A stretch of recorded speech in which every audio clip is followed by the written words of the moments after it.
we're gonna be out of town. Okay. But Anybody else? If I'm in town, I will be. Me too. Okay. Going? I'll try to make it. It's really a nice banquet to very go nice. to, and it's. I Can think, y'all tell them for me that I'm sorry? You gonna go, Chief? Yeah, I'll tell you. Whatever. We don't go out of town with my dad, I'll be there. We had a good time at it last year. I may do it's this very one and nice. then It's go. a nice Is banquet. Mom gonna go? Very nice. He, That would be he will great. now since he's in town. Mike, don't forget about the fireman's banquet since you are gonna be in town this Saturday.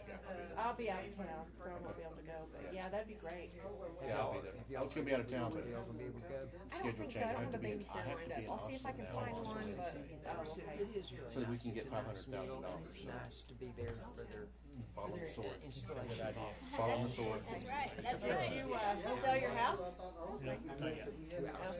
Because then they have they usually have a dance. I don't think he's found one. No. There's one across the street. I think they're gonna maybe.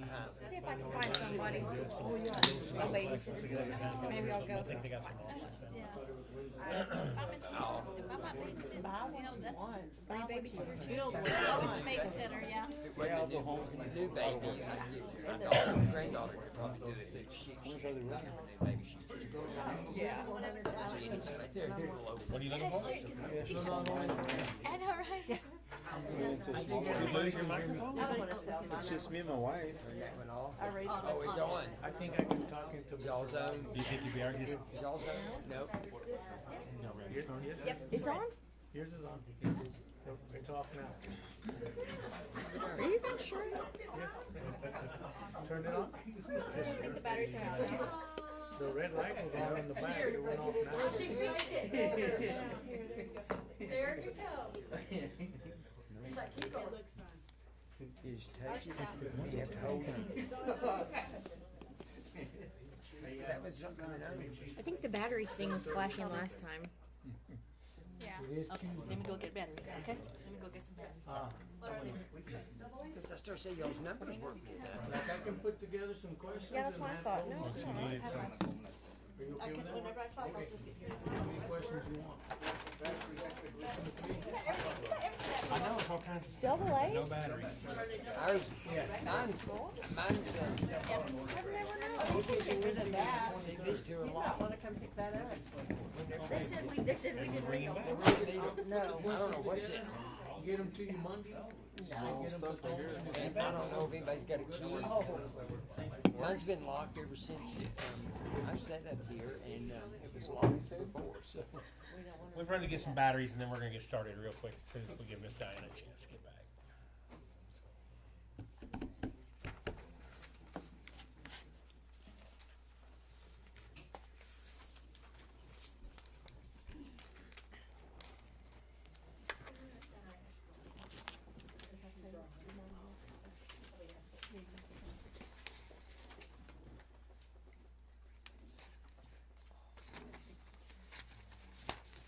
Thank you.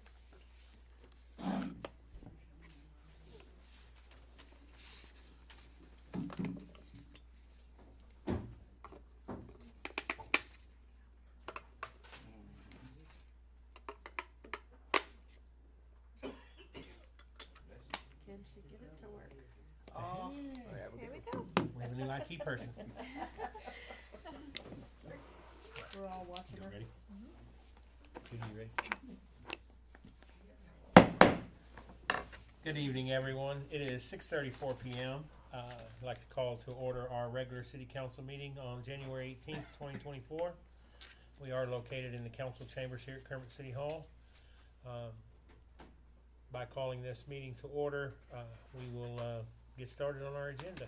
So if you don't mind, join me in the Pledge of Allegiance and invocation. I pledge allegiance to the flag of the United States of America and to the republic for which it stands, one nation, under God, indivisible, with liberty and justice for all. Honor the Texas flag. I pledge allegiance to thee, Texas, one state, under God, one and indivisible. Let's bow our heads. Heavenly Father, we come before you with humble hearts. We thank you, Father, for everything that you do in our lives. Father, we ask you that you may help us work together in one accord, always, Lord, and for the betterment of Kermit. Let us do things your way, Father. In Jesus' name we pray. Amen. Amen. Thank you, sir.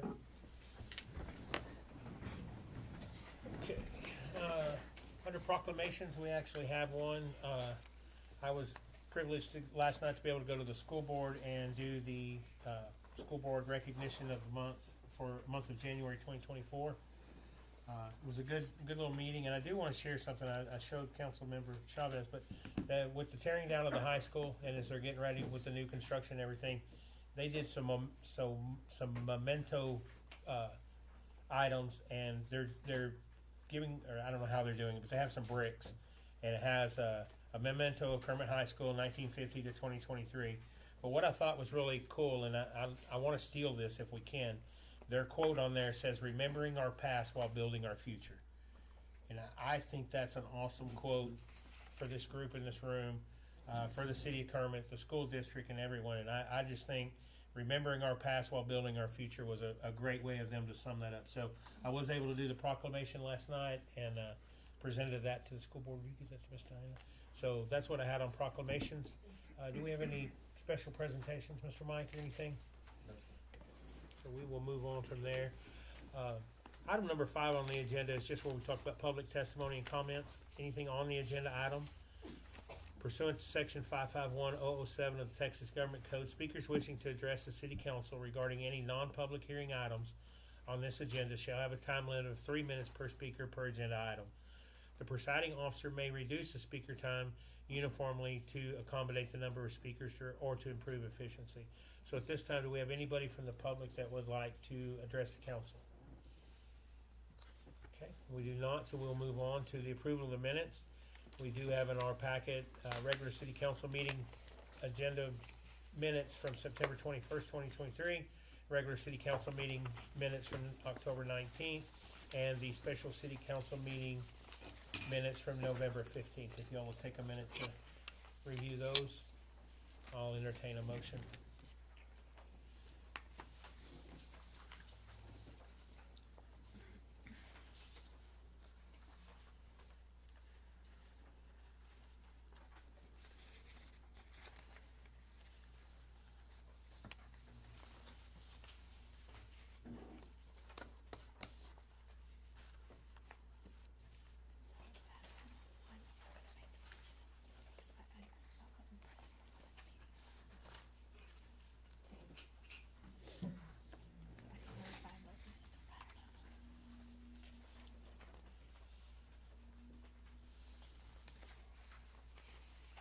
I found a typo on September 21, 2023.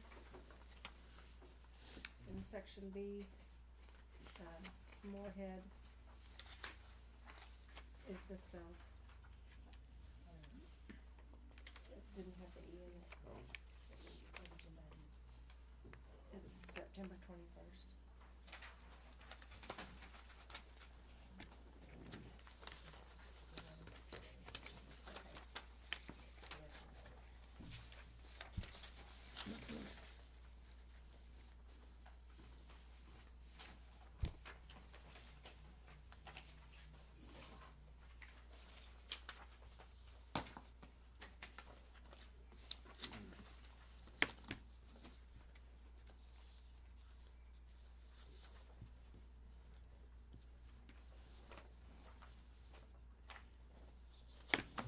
Any other review or comment?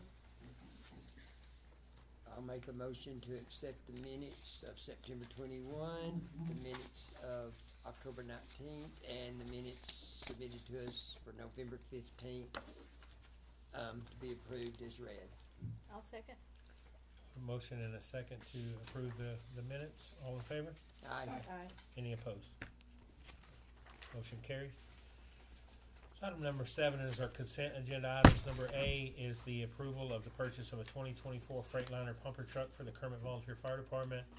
And also B, approves the purchase of the 2024 F-350 XL regular cab with a dump bed for the cemetery department. So we'll open those up for discussion. As always, we can vote on those as a group, or you can split them out individually. So starting with the fire truck, does anybody have any comments, questions about the recommendation or the packet we have in front of us? They said, possibly 4 to 5 months down the road before delivery. That's correct. We've been in contact with the vendor, who's based out in the Mexico area, Albuquerque, I believe. And they have stated we probably midsummer before we'd see it. Go see it. And the county's already approved their portion? Okay. They approved half theirs already. They did that, I believe, in December. Because we pay for it and then they reimburse us, Right, correct? It'll be titled in the city name and insured and all Okay. that. I do know that this truck is less than we originally had anticipated a year or so ago. And the reason being is they took what's called a stock truck, just, they didn't get to put any special options on it or anything. So it's as it rolls off the factory line is how they'll get it. So, I know there were some jaws of life and some other things that they weren't able to add to the truck. A heavier bumper and stuff like that. So in order to get the truck sooner, they reduced their wants and needs to accommodate getting this off the assembly line. And this company, I believe, they build to order, but once a month they build an extra truck. So that's where we fell into line to be able to get it 4 to 5 months down the road. Is this, was this budgeted? Yes. Yes. And there are some items that the fire department is wanting, as was mentioned, the jaws of life and a couple other apparatuses, that I'll have a discussion with the chief and kind of visit with Chief Irby to see what his thoughts are and figure out a way if there's a possibility that maybe in conjunction with the fire department with some funds that they have available in the city funds, that we may be able to go ahead and see if we can get the other apparatuses that they need. They do need a new jaws of life, which is, I think, pretty critical for them. And that one's probably pretty old. Hopefully not as old as the tasers. So we can move on to that one and discuss the truck and then vote as a consent item if y'all would like. So the next item is the number B, is the purchase of the 2024 F-350 regular cab with the dump bed for the cemetery department. Miss Judy, did you have some comments? Yes, I'm looking at this, I know that our dump truck, we don't have any dump trucks that work at all in the city. We have a couple of them, We do have a couple, and the cemetery truck is the one that we're replacing. right, that's the one y'all are pulling, Yes, but it's still operational conditions, still working. but does the motors go bad? Or, It's on the less draw. but you can drive it around the Yes. cemetery if you need to? But it's dangerous. How many miles does it have? I don't. You don't know? But y'all are having some hydraulic issues too with Yes, that sir. truck, aren't you? Yeah. I'm afraid we're gonna get somebody hurt. This is like a money pit. Yeah. Right, Yeah. okay, It's- well, my thought on this, and I know probably not everybody's gonna agree with me, but, I talked to Lane today about it, and I feel like that we are using taxpayer money to purchase this, and I think that we need to go with Kermit Ford's bid. And in 6 months, find out where we're at, and then if he's, can't get it in 6 months, and then, cause I feel like our money needs to stay in the city, If at all possible. if at all yes, possible. yes. And Well, if we and- have 2 dump trucks, and we could wait this time for this, I'd like to order it from Kermit Ford. Because the one bid, Sewell Ford, that's 51,333.46, but it says without the dump bed, and so the dump beds are 15,000, 15.5, 15.5, so that would jump theirs up to 66. 333.46. Right. 66,833 if it's 15.5. About 833, you're right, Yeah. thank you. So, Well, that and would be, he's- that bid looks good. I saw that and I was elated, but then I read without the dump bed. Right. So, Yeah, well, and so, but I'm scared we're Kermit- gonna get somebody hurt out there, seriously. It wouldn't stop one day and the back wheels went down in an old grave. When they were backing up to dump, it had gotten soft and they couldn't stop fast enough. And then they've had to use the bulldozer, I don't know how many times, to pull it out of there. Can we use one of the other trucks in the meantime, take that one out of service and use one of the other ones? I don't think they use it every day, do They're they? too heavy to be In the cemetery? Yes, Yeah. sir. Too big. Yeah. Now, the Kermit Ford, that's with the dump bed. Yes, Correct? Yes. it's the cheapest bid, but we're gonna have to wait a little longer for it. Every bid that we received is, so what happens is that we get the chassis itself, Mm-hmm. and the two bids that we received that have a bid of the dump bed would still have to be, put Taken. on top by a different vendor. Yeah. And I believe they're probably talking about the same vendor in Uh-huh. Lubbock.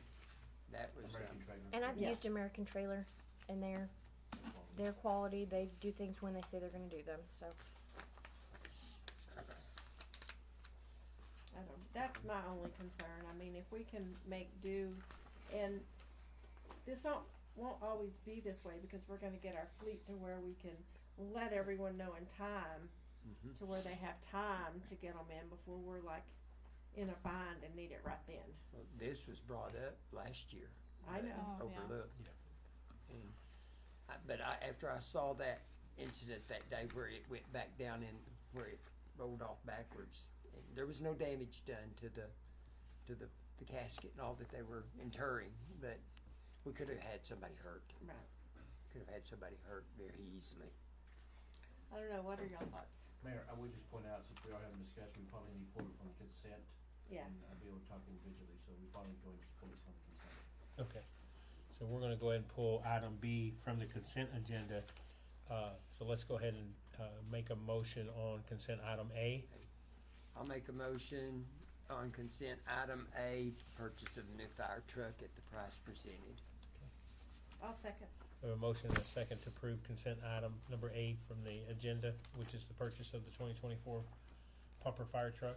All in favor? Aye. Any opposed? Okay. And then I'll need a motion to remove consent item B and put it into general discussion. I'll make a motion, we remove item B and put it in general discussion. I'll second. We have a motion and a second to remove item B from the consent agenda and put it into general discussion. All in favor? Aye. Okay, now we can move on with discussion. Thank you, sir. Okay. Mayor, also our sound technician has asked that we either speak up in order to be able to heard through YouTube, or we may need to turn up the speakers or something, so he's having difficulty listening to, or hearing some of the folks speaking. We wanna make sure he can hear us. Thank Okay, you. so I'm looking at this and I guess I'm missing it. Okay, so the turnaround time for Kermit Ford is 6 to 7 months, right? And that's just an estimate. It- Right. You know. What it- about, and then the other one is, what's their turnaround? Do we have, Both readily available. okay, Yes, and, just kind of so the council is aware, I visited with Lane last week at Rotary. Mhm. Actually, the chief and I visited with him, and he did let us know, I mean, of course, the bid, he had the lowest bid on this, dump truck. And I think it's very well known, the documentation shows that, but he also made us aware that it could be 6 to 7 months from now. He said it could be a year from now, he doesn't know. He did also state, and again, the chief was there with me, he says, I understand if you choose to go with a different vendor. He said, but he did state, I would ask that you not make this a habit. Right. That you make it a habit to buy from local, which I totally agree with. And that was one of the things I was having a discussion with the mayor earlier, about 6, 7 years ago, the state law was changed, because prior to that, councils or local governments were pretty much hands tied to go with the low, bid. It didn't matter where it came from, it was a low bid. About 6, 7 years ago, they changed the statute that now allows, local governments to have a local preference option in the event that the local vendor is within, I believe, 3 to 5%. That you can choose a local vendor, for that bid. And so that is available to us. In this case, he is the low bid. But again, based on a conversation that he and I had last week, he understood if we decide to go, because he doesn't know when he can get it. He said that I'm able to access F-150s sooner than I can access an F-350. Cause he just, I guess he just doesn't sell a lot of those, Right. so he doesn't have a lot of, information or the ability to get that. And he understood that, Sewell Ford has the ability to have them in stock without a problem.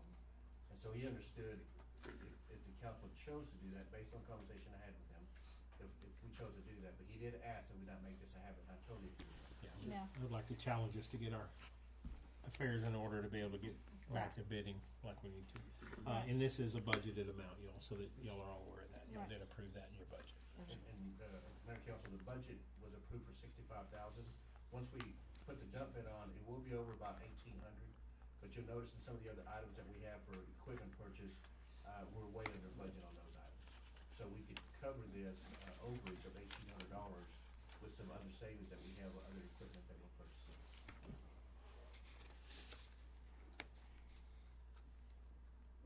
Do we think we could make it the 6 months to a year to wait? Yes? Okay. If it's the wish of the council, we will wait. Well, I mean, we bought the vehicles for the PD, which we got at a good price, and I can see that, but I'd really like to see us if we could possibly stay local on this. Since we did go out of town for the ones for the PD. And I think Lane, once he gets a confirmation of that order from Ford, he'll be able to tell us, you know, and I think he'll be honest with us and say, hey, And- it's gonna be longer, or, I really think he'll get on, and if he can find one somewhere, he'll get it. Right, yeah. I mean, knowing him, he's probably already placed the order for uh-huh. it, just to get the ball rolling, knowing him, but. So, I'm all for keeping it, I mean, within the city, but if we are in a bind, or if we get in a bind, or you see us going towards a bind, I think it needs to be brought back up to the council, and we need to, I mean, if we don't decide on this today to purchase, are we shooting ourselves in the foot later on and go to Ford and they're gonna say, oh, well, now it's gonna be another year? Yeah. So, I think run into the I same- think he'll keep us, he keeps us updated on stuff at Rotary all the time, you know, about how things are going with getting, you know, vehicles. I know he's getting them in a little bit sooner now than he was 2 years ago. I think if you table this, you're gonna fall in the same boat as the trash trucks and everything else. That's- Yeah, That's- no, You're I just don't gonna wanna fall table further it, and further. but I'd Because like us to go ahead this and is for the order it. cemetery. Yes. This is so it's working daily. Not, I mean, Well, pretty not daily. much, like, Pretty much, the truck moves every day. In summertime, to load up grass clippings and funerals. that's what I'm saying, when you got funerals, Can you it got- be fixed temporarily? That's up to the mechanics. I say we go with the quickest supplier. I mean, I know we want to keep folks happy, but I mean, it's, But we we gotta do what's better for Kermit. I know And- we have to do that, but we gotta. And go too. over budget? And go, yeah, it's Well, way we're over budgeted. I'm budget. like, Ronnie, something might happen. Yeah, And then we're gonna say, we should have bought it. yeah. But I think but we you're need to not do over something budget. tonight. If you're looking, The one bid is. Even Either one of the 1866 three will is. be, really.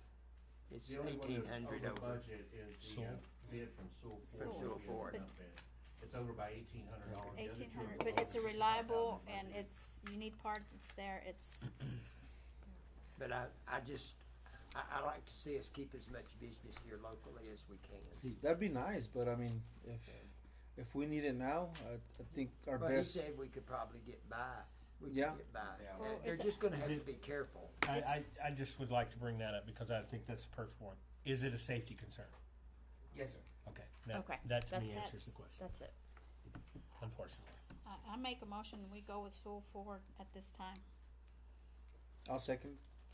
We have a motion and a second to go with Sewell Ford on the purchase of the 2024 F-350 dump bed, based on their quote of $66,833.46. All in favor? Aye. Aye. Any opposed? Aye. We have 3 ayes, 2 nays, so it carries. So motion carries to approve the purchase of the truck from Sewell Ford. Can you let Mr. Lane know first thing in the morning, in case he has started any progress or anything? I'll get with you. Okay, moving on to old business. Do we have any old business to discuss? Nothing? Okay. Next item is new business. Discuss and consider approving resolution 2401, which authorizes the city manager to amend the personnel policy. Mayor and Council, I'll bring this to your attention. There's been discussion, and I would like to kind of get direction from the council about establishing a policy for take-home vehicles for city staff. That would be, those that have public works or vehicles that are assigned to them, those that are on call, have the ability to do it, as well as our police department would have the ability to take the vehicles home. I think we could probably put in the policy that we could have it a certain radius out or a certain time frame out, 50 miles, 50 minutes, 30 miles, whatever the council chooses. But what this resolution does is provide me the opportunity to develop a policy and establish it and bring it back to the council saying this is the policy we now have, which will be a part of our personnel policy. But that's the reason I put it out there. I think it's gonna be a great incentive, especially in the police department, where we can have the ability to recruit those that are outside. Some of the issues that we're having is finding the officers to bring in. One of them is the pay, which we are working on to try to get up. We do have a recruitment bonus that we're working on to try to get police officers in. But the other thing is also that by having this vehicle, it gives them the opportunity to be able to know that there is additional funding for them to be able to do that. Housing in Kermit is not readily available, as I'm finding out on my own. And so that being the case, we know that some of these police officers or public works individuals are having to work out of town. Having to live out of town. And so this just provides the opportunity for them to have a vehicle to take home and be able to use. So I really would like just kind of some general discussion about guidance when establishing this policy for take-home vehicle policy of what the council would look at and want. How are we, I know we're down in our number of officers, how are we vehicles versus officers? Do we have enough to be able to do that right now? We have the means. Well, once we get these 3 outfitters, Okay. we'll definitely have the means to do so. And what about in the Public Works Department? I think we have vehicles that are assigned for those that are on call, Yes. and then the supervisors do have vehicles assigned to them. I do think, I don't know how the other cities do it, but I do think you need a mileage restriction. You obviously don't wanna go back and forth to Lubbock or something, but some sort of a policy that the city manager could adopt to cover those. So even when we get fully staffed with police officers, we'll have enough vehicles? I think with the 3 that we have coming in, we still are short, Yes, we'll be approximately 3 short. which would be, I have 2 short, I apologize. Right. 2 short. which would be a great conversation for me to have with Lane. Yes. Cause we're 5 officers short, 6 officers short, and we didn't lose the one, We didn't lose and we that. got one back, animal control officer back. Control back. Yay. So, yes. So right now we have the means to allow code to have their own, animal control to have their own each. And with the 3 new trucks, we'll be able to, everybody that's on the force right now will be able to go home with something. Which brings up a great point by the chief, and especially when you're talking about animal control or codes. When they have to go out, I don't want them coming to the office and then going out. They need to just leave to go to that point. Right. Same with officers. Same with officers, especially with officers. And high visibility, I mean, when you have a unit parked in a neighborhood, it deters Yes. Yes, theft, absolutely. speeding. I mean, it's just a big plus, and neighbors really like that when they have a marked unit in their neighborhood because it makes them feel safer. So how far are we talking they're gonna drive it home to? Monahans, Odessa? Well, that's, what I was trying to find some guidance from the council. I think really where we're at right now, I think 50 miles would cover just fine. I think we can probably get to 30 in some areas, but we may be missing, I'm not sure exactly how far Andrews is from here. I think it's 42. 40, Yeah, 45 40 miles. something, yeah. So if we were to get a police officer out of Andrews, the 30-mile radius would not Cover it. cover it. 50 50 miles would. 50 sounds Yeah. good. That would be Odessa, Monahans, Andrews, Pecos. Pecos. Yeah. Almost Again, all, I would so. love for them to live here. Here.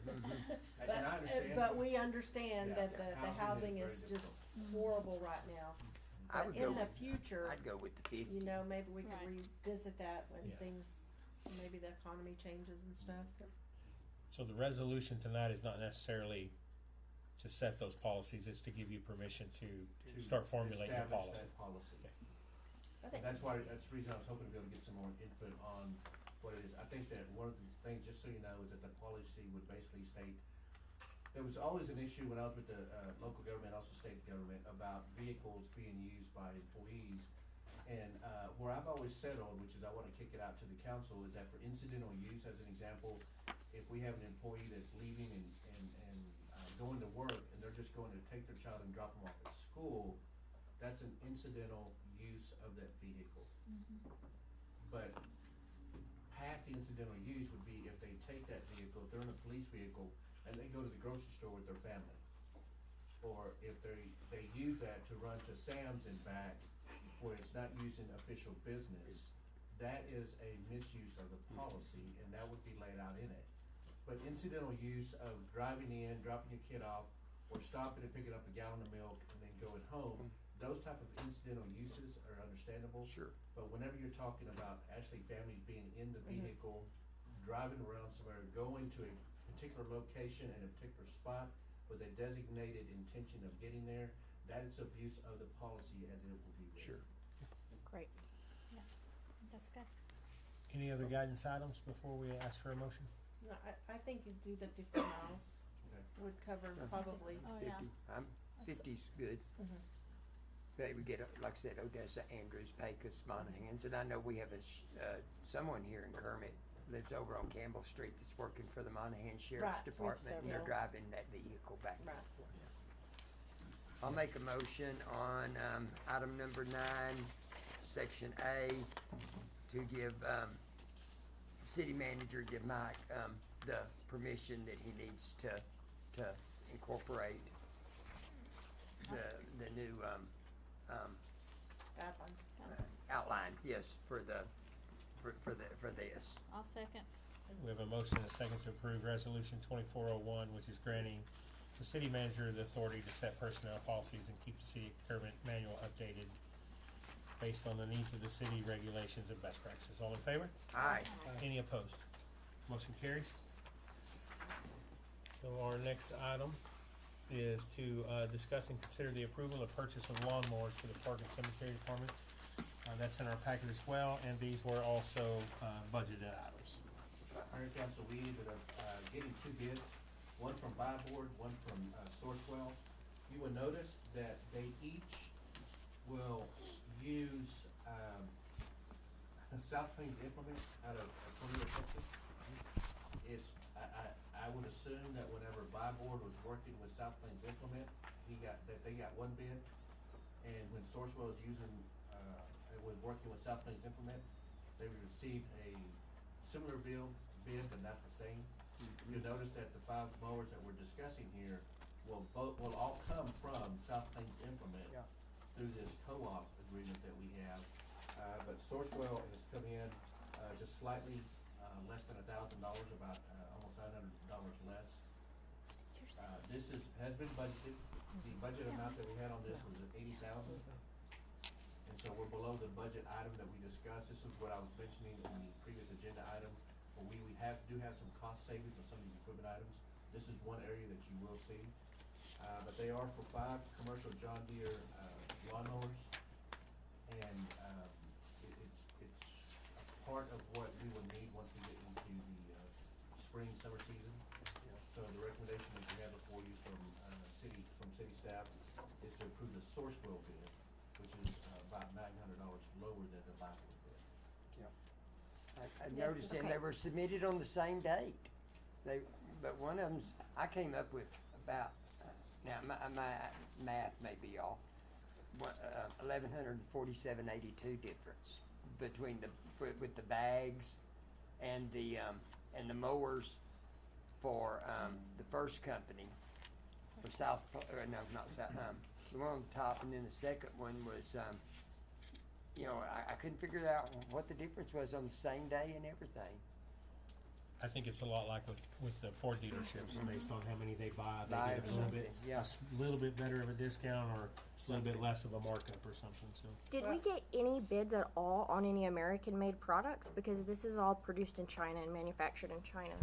The way that Sourcewell and Buy Board work, these co-ops entities will actually go out to the different vendors and they say, give us, bids on lawnmower equipment and stuff like that. And so when we go out there and we begin to start taking a look, they've already done the work for us. And so in this particular case, when we begin to start talking about getting a lawnmower of this size and description, this is what came back. Okay. I'd really like us, I mean, if we're spending this kind of money, I'd like us to get something made in America. I also am not super eat up with the fact that we went with the biggest horsepower motor and then downsized all the decks. That doesn't really make sense. That's what the extra horsepower in the motors is for that extra blade for cutting. And I also think that $800 to attach a bagger for each unit is excessive.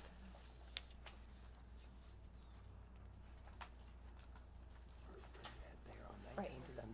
Oh, okay. So $4,000 total.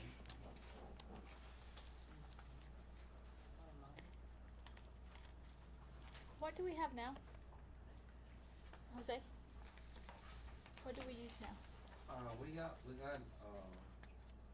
John Deere's, and we got the reason we went with a lower deck is because we were bumping the headstones, Mhm. and the baggers that to carry we did increase a lot on less stickers, Right. so that helps a lot. Right. I'm not against having baggers, but I'm against paying them $800 a piece to put it on. And I'm sure it's not that difficult. well, I think this includes the price of the bag. No, I mean, at the top it says the bags are $42.54, and then additional equipment fees and setup $800.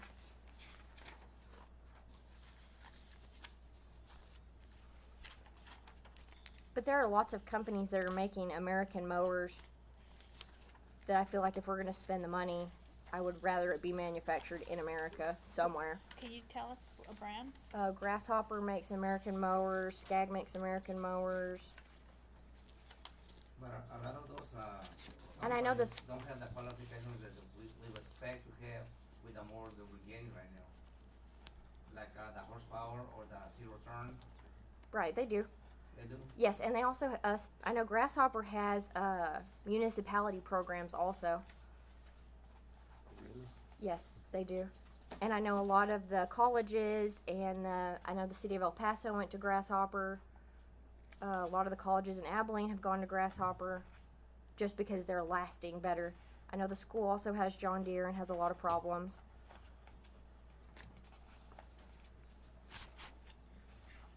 Can we get online and check with Grasshopper and see what, or whatever? Yeah, we can have them come demo for us if we want to. Are they are they a unit, like small tractor, like? They're the John exact Deere? same setups. These are mid mounts. Okay. They're the exact same kind of a setup. They have a 48-inch deck. I think they have a 54. 48 inches, about is that what y'all are using out the cemetery? 48? Yes. How long have we had ours? Oh, they are about Oh. 10 years old.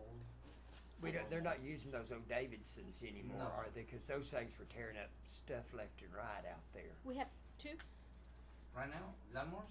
No, we got four lawnmowers. 4, and they're all John Deere right now, Yes. and they've lasted. And they're They used to be manufactured here, but in the last 6 years they've switched to be manufactured in China.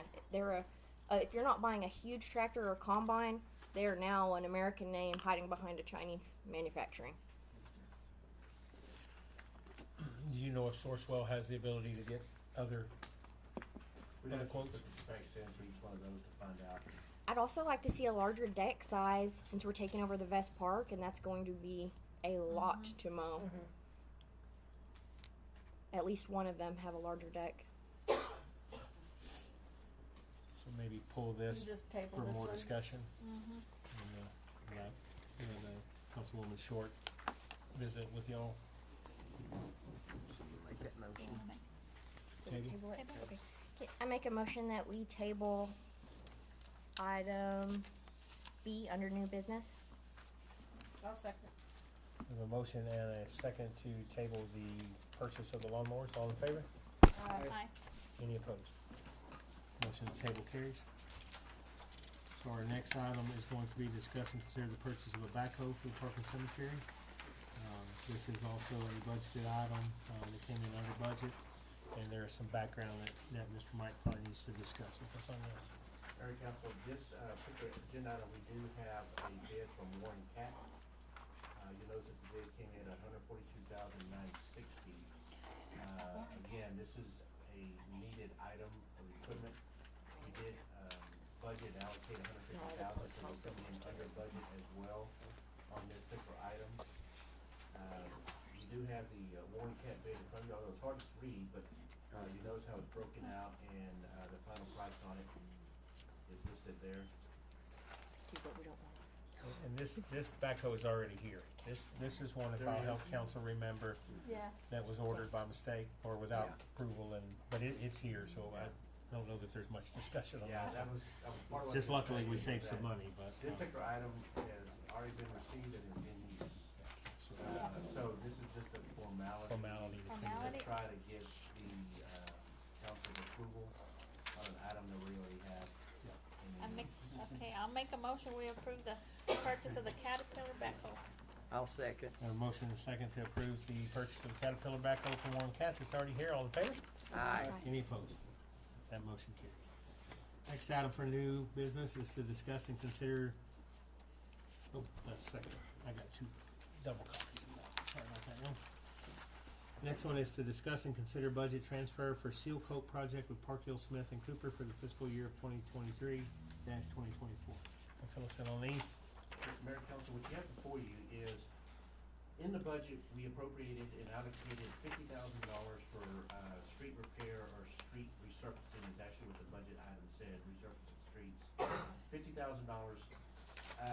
We are looking at, and I believe you have a map in front of you.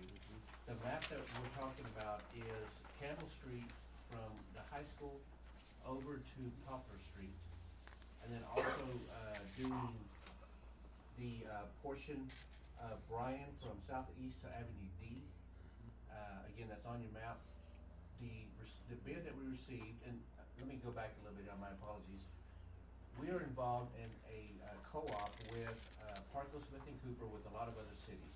So what happens, Parkville, Smith and Cooper will find out the exact streets that we want to seal coat, and they take all the other cities, they combine it together, and then they go out to bid, and they have paving companies will come in and they will bid on that based on getting all of the cities.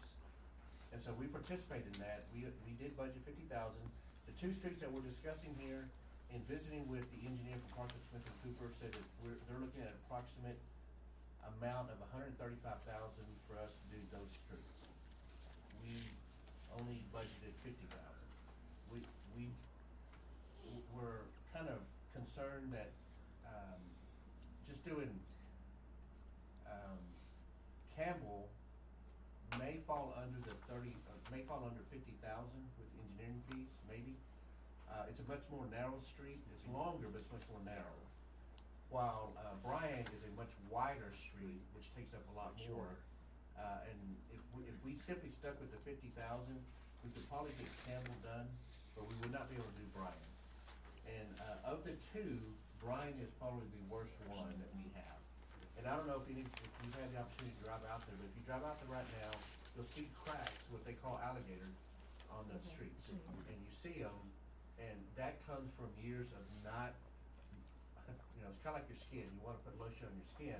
No seal coating. The roads need some type of oil, and that's what this seal coat will do. It'll probably prolong the road another 4 or 5 years before we have to start maybe doing another seal coat on it. Eventually what happens is that we have to go out there and actually end up finally replacing the road because even a seal coat won't work any longer. And those cracks all have grass growing in them and everything else, they only get worse. So, in talking with the engineer of Parkville, Smith and Cooper, he projected that we could do both those for about $135,000. You notice in here in the graph that I gave you, we have budgeted about $200,000 for generators. Jose's gotten some bids for 3 generators as opposed to the 4 that we're looking at. Those bids are coming in about $151,000. We will have to we've decided to put them on trailers so we can be much more mobile. and simply have them sitting there at the location, but just put them on trailers, so we can move them around as we need to. That may add a little bit more cost for the trailers, but it's not gonna be much more than that. The backhoe, as I mentioned, we saved $8,000 on the backhoe. You can just simply skip the lawnmowers, cause we have to go back out on that one again. And then you'll have another agenda item on TMRS, which we'll discuss later, but we have a savings of $62,000 on that item. So I anticipate that we have available to us, as opposed to the 124 that you see there, 24,000, we actually have about 119,000 that we feel that we have managed to save in other areas.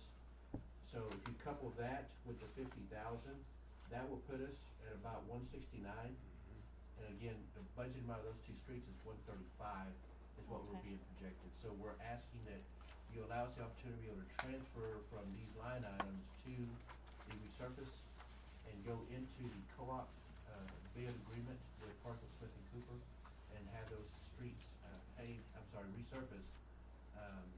Not even resurfaced, seal coated. And I think they're looking at doing it like April, May, somewhere in there. is what Of they course, were it needs to talking be about. when it's warm, a little warmer weather. That sounds good. Cause those streets, Campbell's getting some pretty bad spots in it. They're gonna have to be patched before it can be seal coated. Bryan probably the same way. And it's, of the two streets, of course, as you know, Campbell is the most heavily trafficked street. Yep.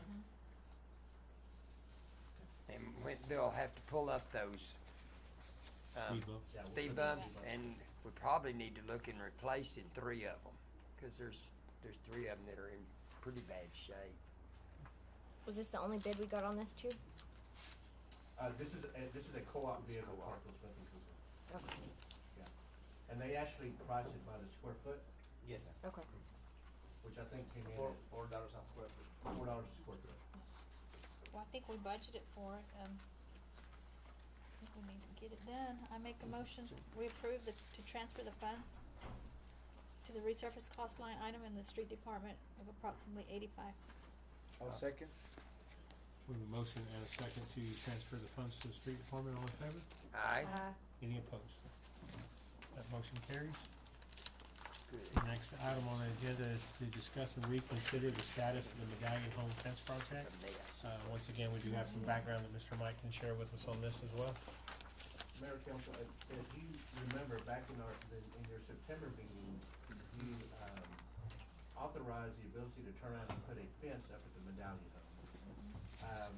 Since then, as you can read in your agenda information, we struggled in order to be able to get the fence built.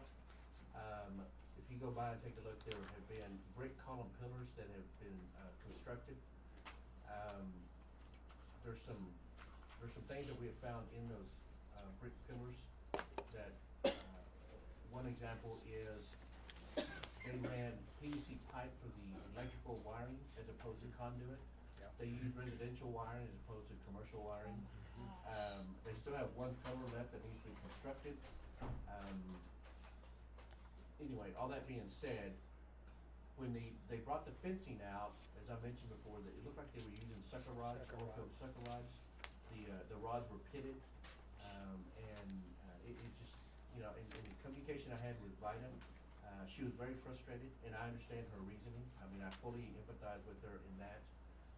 And so I instructed Jose to contact the contractor and just put a halt to it and said, just don't do anything else.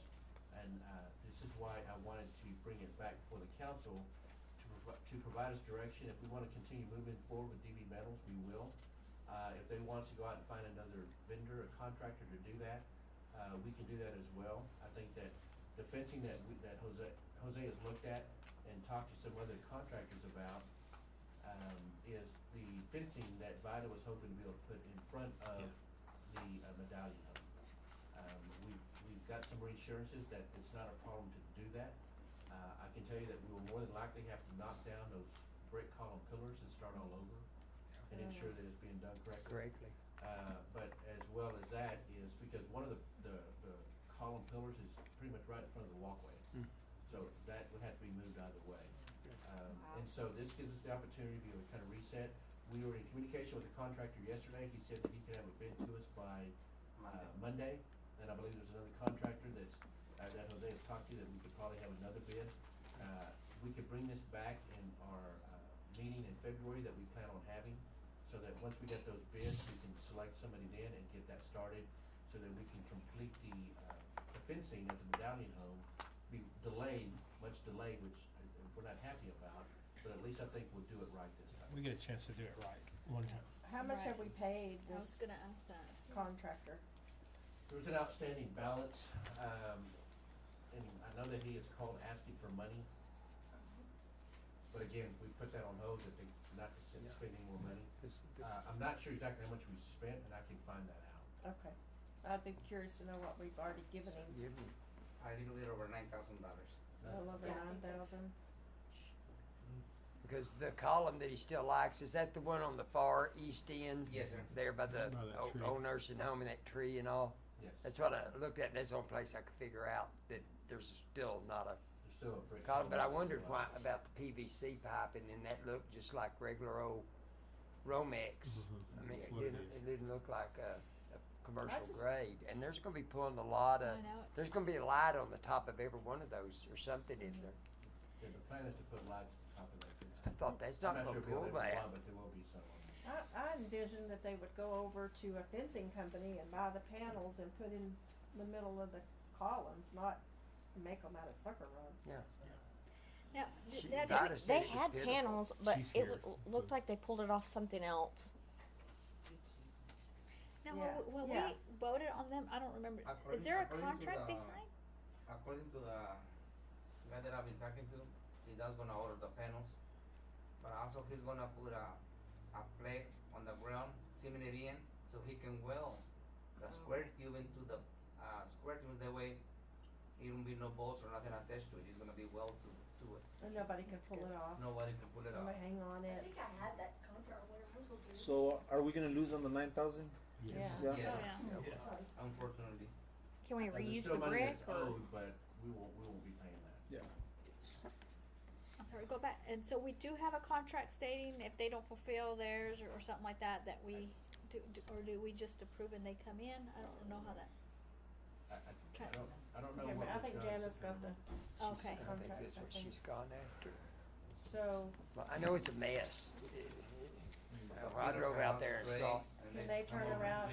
we have enough pictures, so if they turn around and sue us, We'll make sure we get plenty of that. That's where I was going with that, like. yeah. And for the future, you think we could get like a schematic of a drawing, Yes, a rendering. so we could see what we're gonna vote That on, could be or- one of the requirements of the contractor that we bring Yeah. up for you. that they so we want could to see do. how it's gonna look and all that, and we could Well, take we it did from. get one, Did we? yeah, Yeah. I would then. we did, at that time we did. They were gonna Okay. put the pretty, wrought iron black fence with a ticket on top and everything, remember Vida? They showed us a real pretty picture. Yeah, it was nothing. Good. Oh, you have Yeah. pictures? And this contract I was would mention Sanborn's. that Vida Oh, is okay. here in case, because she did want to express her frustration, which I. Come forward, ma'am. Come on forward. I'll be nice, I promise. But it is frustrating. Oh, yeah. We have probably the most special little house there. Yes. It's over 100 years old. It's filled with antiques. It's, okay. It's filled with donated antiques that are irreplaceable. It would be so easy to get into that house, Yeah. because there's nothing stopping it. We have a derrick out there that has parts of it that we would love to get, we're trying everything to do. But those derrick pieces are, I mean, many of them have already been stolen over the years. But what we do have are still out there. We built this nice little shed to put in a beautiful carriage that's been donated to us. And I can't bring that carriage in because I will not let somebody come in and mess that up. Right. I have nightmares at night about that house being vandalized. I promise, it's just been a nightmare. What I brought were this is, and I've got pictures for everybody. Here. Here's enough for that. Thank you. This fence is what we originally agreed on, even before the putting any kind of brick in. And the selling point on it is it's 7 feet tall. and these spikes. little Have the spikes spikes here on the at top, right? you're gonna hurt yourself real bad if you try and climb over. Well, you know, and that was the whole thing we wanted, is we didn't want prison looking wire, that this will Yeah. prevent anybody. But we also need to be sure that we're looking at something that is Thanks, sir. compatible I appreciate with the house. Yeah. Right. We have this little house, it's a 2-bedroom house, it's a basic, small little house. They wouldn't have a big fancy anything. I mean, it just wouldn't have been. And this, we thought this would probably, something like that would probably fit. If we could do that between the columns, we think that would work. Did his panels look anything like this? No. No. No. No, his panels look like they came from a prison. Okay, They were awful. are they still out there? Can this be? No, he Where took we them took, back. he took them back? Because he, Did we get a picture of them uh, before he took them back? yes, I did, and I was looking for Good. a while ago. They were 'Cause laying I in went the- out there looking, there wasn't anything there. I No. mean, They were panel laying on wise. They were trailers. on a, Trailer. Yeah, I drove by when they were holding them up, kind of. Oh, 'cause I missed that, and I went out there to see if the panels were there, or one of them might have been there, but there wasn't anything. That's why I noticed all the PVC stuck out, and I thought, Yeah, that's not up to code. Yeah, I went out with, and of course, Vida and I were talking about, we're actually standing over and looking at it, and you could see where it looks like they took a cutting torch and just cut that sucker rod with that cutting torch on each end. So it was, and it was just Who like was a for the basic picture? squares. Do you Yeah, have I'd a love picture? to see it. Keep that Pa- picture. Pass it around over here, we wanna see it. And we provided them, if I'm not mistaken, we provided them this information when they gave us a Oh, quote. wow. That That's is not correct. correct. When we initially started talking about the fence, from the very beginning, this is what Frankie and I decided on, Yeah. that would be appropriate for the house. Yeah, this got presented to council. Yeah. the presentation that was there. And even, you know, if we could do that in Did a between little the. bit more research on who you're hiring, because that was Yeah, not. that, the no, person that's at not gonna, all. Yes. Yeah, I think it was recommended they're by not gonna, they're not gonna cut it. Yeah. previous staff and wasn't Yeah. enough vetting done. I think you're probably right. We have That's- several that's- fencing out at the cemetery that Oh, yeah. It's the same theory, it's in between. at The columns and, cemetery. It's in between the columns, and that would work. Right. So if we tear down those columns, can we reuse that brick? Or is it, somewhere. Some. or is it gonna be, I don't think think it so. is salvageable. you don't think so? No, ma'am.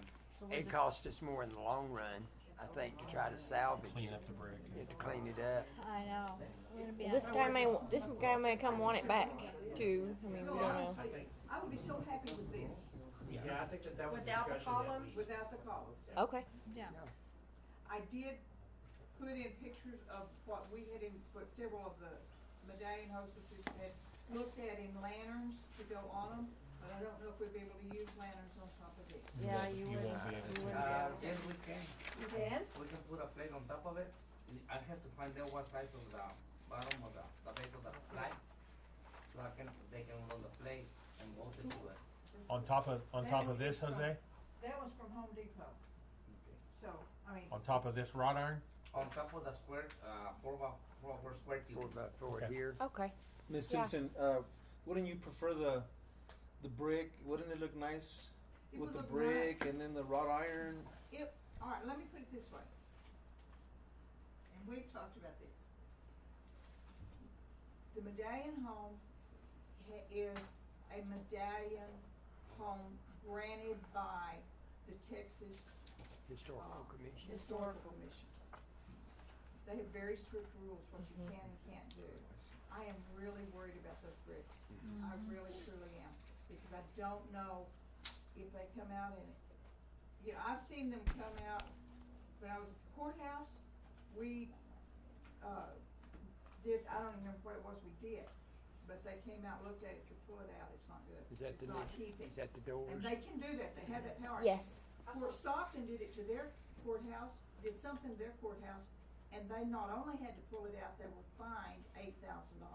I thought you had to get it approved Yes. before you put it in. I took a tour of a house one time somewhere, and they couldn't even paint the walls certain colors without prior approval. Right. So could we get prior approval before we I move can- forward? I can send them the information Okay. and see what we can do. Okay, because I Yes, don't. I'd hate for us we to were spend worried any more about that, money. but we were also trying to get that concertina wire off and get this up as fast as we can so that we could, I mean, that was our original plan, so that we could protect that building. Right. And I think this is what we're looking at, and the main reason is to protect the building. Mhm. I think we can sell it to them. I've worked Okay. with, I'm on the. I think they go for historical commission. I've this worked with them many before they'll times. go for the brick. That's Yeah. what I'm saying. Because That's people what It's not didn't time build period, brick correct. fences And I love much the back brick, then. don't get me wrong, it's really pretty, Pretty. but I just think this would fly with the historical. Mhm. If you think about a little house that mostly little women lived in, little single women lived in, they wouldn't have put that up. Yeah. There'd been a white picket fence. The fence would have been something rather, it probably would, at that period in the 20s, it probably would have been a picket A fence. picket fence. But that's not gonna protect it. No, you gotta have, And I think also the brick columns that are there, I don't think they're 7 foot. So if we're putting a 7 foot fence right on our Yeah, fence, we're gonna have to do something about that brick columns anyway to get it up to that height. Cause if we've got a 7 column fence and we only got a, 5 foot or 5.5 foot brick Right. column, 6 foot. Yeah. And it also left a strange gap for the front gate. yeah, it's weird. It's not even Yeah, centered. there's no way you'd have a centered gate not a- fence gate on that. So that's the reason I believe that we would have to end up knocking down those brick Yeah. columns. Start all over Start all over. and go without the brick. Yeah, and, I love the bricks, I think they're beautiful, but I don't think they're in keeping with the times of the building. Okay. I think, my feeling on it is to table this at this time until VITA can check with the historical commission on this fence, so that we know we're good there before we make this, and then they disapprove it and I come agree back. with that, but I think we need to give them direction to terminate any Yeah, oh, work yeah. done by Okay. DG First- Metals. That's what I I'll- was I'll requesting, rescind was the guidance res- to terminate with the current contractor Yeah. we're working with. And then start the And process then allow us over. to be able to get bids coming in, but also work with VITA and the historical commission and ensure that the fencing that we're gonna put up would meet the standards and specifications of the Texas Historical Commission. Okay, I'll rescind And that do motion. please do keep in mind, the thing's wide open. Mhm. Yes. I mean, anybody can get in there so easy. I know. So Well, we there's some can- expediency to it. I We believe. can have a special meeting if we need to Me too. before our next. Yeah.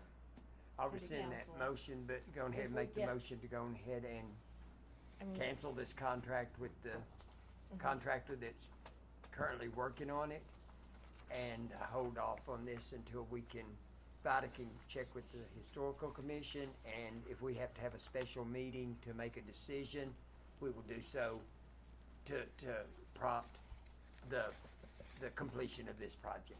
Okay. Does that Is there make any Thank you very sense? much. Yes. Thank you for Thank you. pointing it out. Is that your So- motion? We have a motion? I I'll made that second. motion.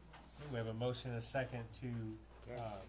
discontinue the contract with DB Metals and table the rest of the Medallion Home Fence project until special meeting needs to be convened after meeting with the historical commission. All in favor? Aye. Any opposed? That motion carries. Ms. Vida, thank you again. Thank you. Thank you. Okay, next item on the agenda is the discussion, to discuss and consider coordinating with Winkler County for the use of the county park within city limits for hosting the Kermit Celebration Days on Saturday, September 21st and Saturday, September 22nd, 2024. Do we have anybody from the public that would like to speak on this before council does? Or anybody in attendance? Okay. We'll turn it over to Ms. Chavez. That's perfectly fine. Councilwoman Chavez has been kind of leading this, Kermit Celebration Days, and as was discussed in our workshop, I think we're moving in a good direction and getting everybody on board, so, but yes, Councilwoman Chavez is kind of spearheading. So, we've had several meetings on it, and it seems like all our homework is done as far as being able to move it out there to the park. It's just a matter of us now voting and, having a overall consensus that we do wanna move it out there. But as far as the legwork, as to move it, it's already been done, and I think we've discussed that in our, and we have cooperation from the county, the city, the school. So it's a conjoint effort, and I feel like everybody, you know, feels good about the moving. We put it out there on Facebook so people can, you know, come out here and give us their opinion and our turnout. But I've heard a lot of good, and I'm all for moving it out there. I don't know how the rest of the council feels, but the legwork is done if we do want to move it out there. Well, my outlook is we're not gonna make any friends with the county with having it downtown like we have in the past, because they definitely don't want us on the courthouse lawn and all that. I mean, I think that's where that's originated from. So this is gonna have to be where it looks like we're gonna have to go. And there'll be more room for people to spread out, to listen to the concerts, you know, so that we're not all, you know. And it's going to be more for family, for the kids. There's going to be so much more to do for you know, I think we have kind of left them out during, you know, this celebration there, but there's going to be the same, hopefully we have the same amount of vendors, and now we just add it to that. The county has said they're going to leave the swimming pool open, they're going to give us access to the softball fields.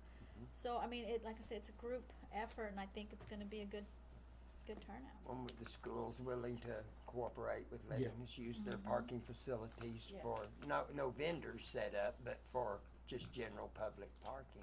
Yes. I think it'll work out. I think it'll work. First of all, I was kind of against it, but I've changed my mind after I've driven out there and kind of looked around. Thought, you know, we will have a lot more room. And it's going to be kind of, I mean, this is our first year, so we're going to run into some hiccups along the way. We're just going to have to, you know, get better as we go. But well, the first year is going to be bumpy, but I was gonna keep my mouth shut, but I No, want to you're make a good. comment. That's what we're here for. The courthouse, the lawn, city taxpayers pay for it. It belongs to everybody. Right. And if they don't want us to go to that lawn, we can just fence it. We've been here for almost 20 years. A lot of vendors said we will not come. We're gonna have to call those vendors and let them know. They might show up and then again they might not. But I don't see the point. If we throw it to them as a positive instead of a negative, I think that they'll be more willing to, okay, well, we'll come. You know, bigger area, more people can get there, you know. I mean, I hate to move it as well. Right. I mean, I'd rather have it downtown, but I mean, People will pass down here. So why don't we have it downtown? I mean, are we afraid? Or what is it? I mean, we're not afraid, but Well, we as the city, if the county says we cannot put it on county property, we're not gonna be able to put it on county property, Well, regardless, as a city. if they're saying we prefer not for y'all not to have it, but we'll help you, and it's not like they're just throwing us out in the street. They're like, okay, we don't want you here, but we'll help you if y'all want to move here. And So if we fence off the courthouse to protect I think it's more honestly the air conditioning and those systems that are up along the building. And the grass. trash. Grass? The grass that's a silly argument. I've been in landscaping a long, long time, and you have tens of thousands of people that walk up and down a golf course every weekend during a tournament. That's a silly argument. I do understand the ventilation systems and everything that's down in the recessed area. There's a lot of trash and crap getting thrown down in there. It's caused them a lot of expense for that area. If we fence that area off, we are still going to have to relocate the stage, and we're going to have to relocate. Which I gave you a copy of where we can move it. And I mean, I don't know. It's just me. I've been here long enough, so that's my opinion. But those are our discussions, and that's what I want to make sure. I was hoping we'd have some more public Yeah, input. I had hoped so too. The Kermit Celebration Days. It's So not, where should it be? Downtown. Jaime, do you have an opinion with your officers running around everywhere? I want to hear your opinion. You know, I've been here. officers are built for adaptation, right? And yeah, I mean, we're used to the downtown areas. We'll have to get used to the county part if that's where we set it up. Yeah, we are used to this place. The guys are used to it. They're familiar with it. They know the little hangouts and whatnot. The dark spots and the. Right. Yeah. But I mean, yeah, we are familiar with it, no doubt. But I mean, it's like everything else. We become familiar with things, but then change has to come sometimes, and we just gotta learn to adapt. And that's just we're gonna go with whatever y'all decide. That, that, a lot over there, I mean, the only problem with it is it's all dirt. So people are gonna be sitting in dirt, they're gonna be stirring up the dirt, and I think people may have trouble with that. I don't know. My opinion, as Some far more as like grass. the vendors, like Why I don't we feel do like the the lot vendors Oh. come out Why don't for we the do the event, grass? not for the, you know, I think the vendors will come out for the event. Like, it's the It's same still in event. Kermit. And it's the same event, you're gonna have the same, you know, I don't think they come out for the streets that we put it out. And if the council does eventually consider and take over 4th of July, that's obviously gotta be where it is, cause they can't set off fireworks. So, Place we have in the county. so are we gonna have vendors that would go to 4th of July out there, but that wouldn't go to celebration days out there? And I change is hard, and at first I didn't like the idea of being told where we could have our celebration days. They're not telling us where we can have it, they're basically telling us where we can't, which is their county property, and I think they have every right to tell the city. Now, they may not have the right to tell the taxpayers, but I do think they can tell the city, you cannot be on our property during your event. I also think And this, that it's a great thing that we have the hotels right down the street from the event, because this whole thing is to draw hotel motel money, Yeah. and they are closer in walking distance to the park. And it is a cooperative collaboration right now between the school, the county, and the city. It's probably the first time all three have worked I together in know. a while Wow. and able to Here's- intermingle. Yes, sir. How bad is the sticker problem over there versus over here? I mean, you're gonna have kids falling down and it getting all full of stickers over there because it's not, I've walked that area and I went and seen myself, there is stickers galore. You have about an inch of stickers by the time you get through walking to the other side. Are they willing to clean it up for us in order so we can have a nice place and for our people to play or our people to come and enjoy ourselves, or they're just protecting that? You know, Good if they're point. gonna give us that, they might as well put us out in the pasture. Yeah, but I'm heard, Victor had mentioned that they were spraying and they're doing their, you know, Put to an get the, irrigation system in. yes, yeah. But what I would like to hear, I mean, I would like to hear more pros and cons, like, okay, let's debate on the pros and cons other than, this is the way we've done it every year. Give me some pros and cons and I think that's what we need to kinda. There's more parking out there. It's Definitely. not gonna be as congested as it is around the county. There's gonna be more people can get, there's bigger spots to sit with your chairs and stuff out there. The stickers that you're talking about are over on the other side. That's not where you're gonna put the stage. And they are working on those, but you've got the pool, the rec center, the fields, you've got everything there, so everybody's gonna have something to do. The VIP And area I is a like huge that. I mean, bonus. Yeah, there is the going to be more VIP area. sports, more. Yes. Okay, now give More us some things to do. cons, Cheryl, give us some cons now. The only con that I can honestly see, which you have it in town too, is the people out there in that area are gonna have the noise. Right. As far as, I think it would be better the music out there than I can hear it come to my house on D till 2 o'clock Yeah. in the morning. I mean, it's just, that's. the Right. deal. It's gonna be the same out there. Well, Yeah. and, You know, well, The- not everybody stays up till 2 o'clock, so. The And people we are more of a senior citizen town than we are of anything, so. Well, it is one night a Hey. year also. So, the people on, South Oak right there, I mean, they can't even get out of their driveways Mhm. the weekend Over of here, yeah. celebration There's no days. driveways over here at Right. least. Right. So pros for keeping it where it's at is, we have a system set up, the officers are familiar with it, our vendors are familiar with it, our city employees are familiar with it. It's been that way for 19 years. Change is always hard, so to me, those are the pros of keeping it where it's at. The pros to moving it is it's a co-op effort between three entities that have never come together. It's more room. It's room to grow and really turn it into something more than just the downtown area. The con of moving it is you're taking away from local businesses that are around the courthouse square, but we also got a lot of our negative connotation of our downtown area that you see when you're there because the buildings are boarded up and windows are broken out of and things of that. So I know change is hard. Kind of like the school district's slogan of looking to the future while remembering the past, I think is something we as a council need to consider. But the county is offering $50,000, I think, to help us in that decision. That I don't think they've limited us on how it can be used. No, they didn't. What do we bring in from vendors on our revenue? Sales tax, is it? On the sales tax, I have no idea. What about on the space rentals? Up 20,000. 20,000.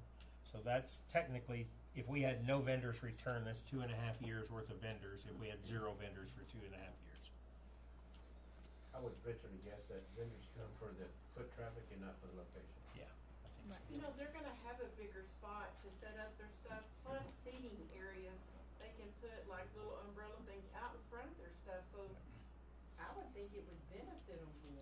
We have We'll room have a for dance more floor. vendors Like too. I say with our advertising, if we go with it as a positive, Right. and this is gonna be great, this is our 20th More year, yeah, you're gonna have more room, it's More gonna be, festivities, yeah. I mean, just all the above. I just had a brain moment. Why don't we give them an incentive the first year to come out there? Hey, we'll give you half price booth rental this 20th anniversary. Take some of that money the county's given. What do we charge for a space? $150? 120. I'd have to go look. That's okay. I just roughly. love that we have So- unlimited space. We don't have to turn vendors away either. Like 165 on up.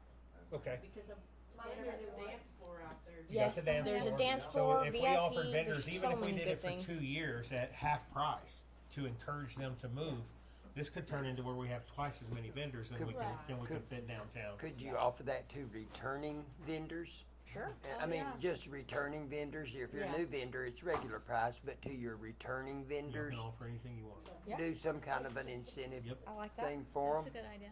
I mean, I don't think it'd be fair for the first timers to get the discount that somebody's been here 19 years Yeah. in a row Right. would Yeah. get, you know. Yep. Yeah, I that's a agree. good idea. But just do it as an incentive because of we're wanting it bigger and better, for a 20-year bash or whatever. Right. Do we have any rules in regards to like shades, tents, things like that? I hope not, because people have told me that they want to set up Yeah. their canopy and camp out. Yeah, you know. From the And, from the They've county. always let you put those pop-up tents out there Yes. when we used to Okay. do the chamber stuff. okay, Okay. so it's fine with that. I mean, but they can't stay there all night, right? No. They're not allowed to stay there all night. Park closes No, at 10 is what they say. Yeah. I think it's midnight or 1, but they can do an extension for one night, but Yeah. you know what I mean. You know, people are gonna be drinking and they'll put up their shades maybe, and they'll say, hey, I'll just sleep here overnight. I mean, I don't know. I don't know. Not bad. They You know, I never, mean, they you know how never have. Yeah. People do some But- crazy stuff But the sometimes. police, the KPD, they We gotta be control ready that. for all those things. No. So Yeah, but that would mean KPD would have to Yeah. patrol it like real heavy all night. Yeah. Yeah. Well, that's gonna be out there, so you and SO will work. 'cause that's- Together, Yes. yes. See, there you Nice. go. Y'all don't have to worry about the street. Are you talking about putting the vendors on the south side of the park, the north side of the park? South or- side. South. All on the on the south inside. side. Yeah. So you'll be able to do 2 rows. Right. And have 18 feet, I think, in between booths to walk through. Yeah. Some of those are gonna back up to the street, so if they happen to be there and they get their pickups, they can carry their food and whatever from there. The other ones are gonna be able to set up and sell out of both sides, possibly sell on the grass side and the traffic walking down the middle. We talked about doing It's like a food big tent wide or open area. food It canopy right here.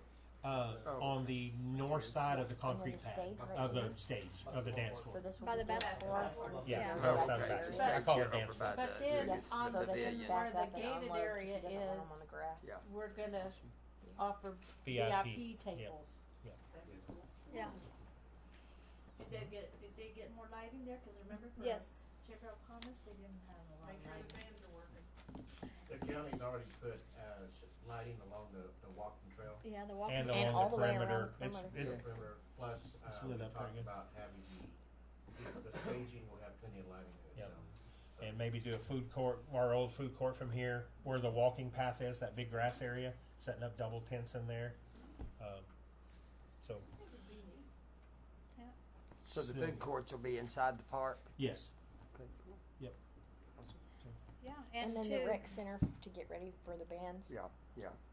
And Judge Wolf has already stated that he would open up the swimming pool Yep. during that Yeah. timeframe to have, the youth something to do during that timeframe also, so that'll be open. I'm sure it'll probably be limited hours, they'll have specific hours, but Right. he is offering to open it up for that.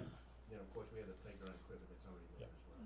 Like I said, change is hard. It is, and yeah. it's coming, and we need to be proactive, and if we do end up holding 2 events a year and shooting off fireworks one of those 2 years, we can't do that downtown. We'll burn up the buildings and everything else, so. Well, and you're, with fireworks, you're so limited by, state laws on that. Yeah. And if we do pick it up this year, then we can do a trial run in July versus Right. September. Oh, for unless we go with the Celebration drone Days. show. Yeah, and the Huh? TXMP. Unless we go with the it drone show. costs zero Yeah. to do that. So our agenda item tonight is to discuss and consider coordinating with Winkler County for the use of the county park, for celebration days. So do we have any more discussion on that before y'all make a motion? Anybody? Okay, so we have discussed I make a motion that. that we move the current celebration dates to the Winkler County Park, located on Southeast Avenue. Have a motion to move current celebration days to the county park held at Southeast Avenue. Do I have a second? I'll second. We have a motion and a second. All in favor? Aye. Any opposed? Motion carries. Congratulations, y'all. I know that's a big step. You can start negotiating. Okay. everything Thank you, else. Karina, for everything you're putting into that. Oh, okay, We'll work through that. yes. Okay. And just, and let us know when the next meeting is. We'll schedule next meeting to be, I have the election one, it'll be the February 1st, is on a Thursday, so it'll be the second week.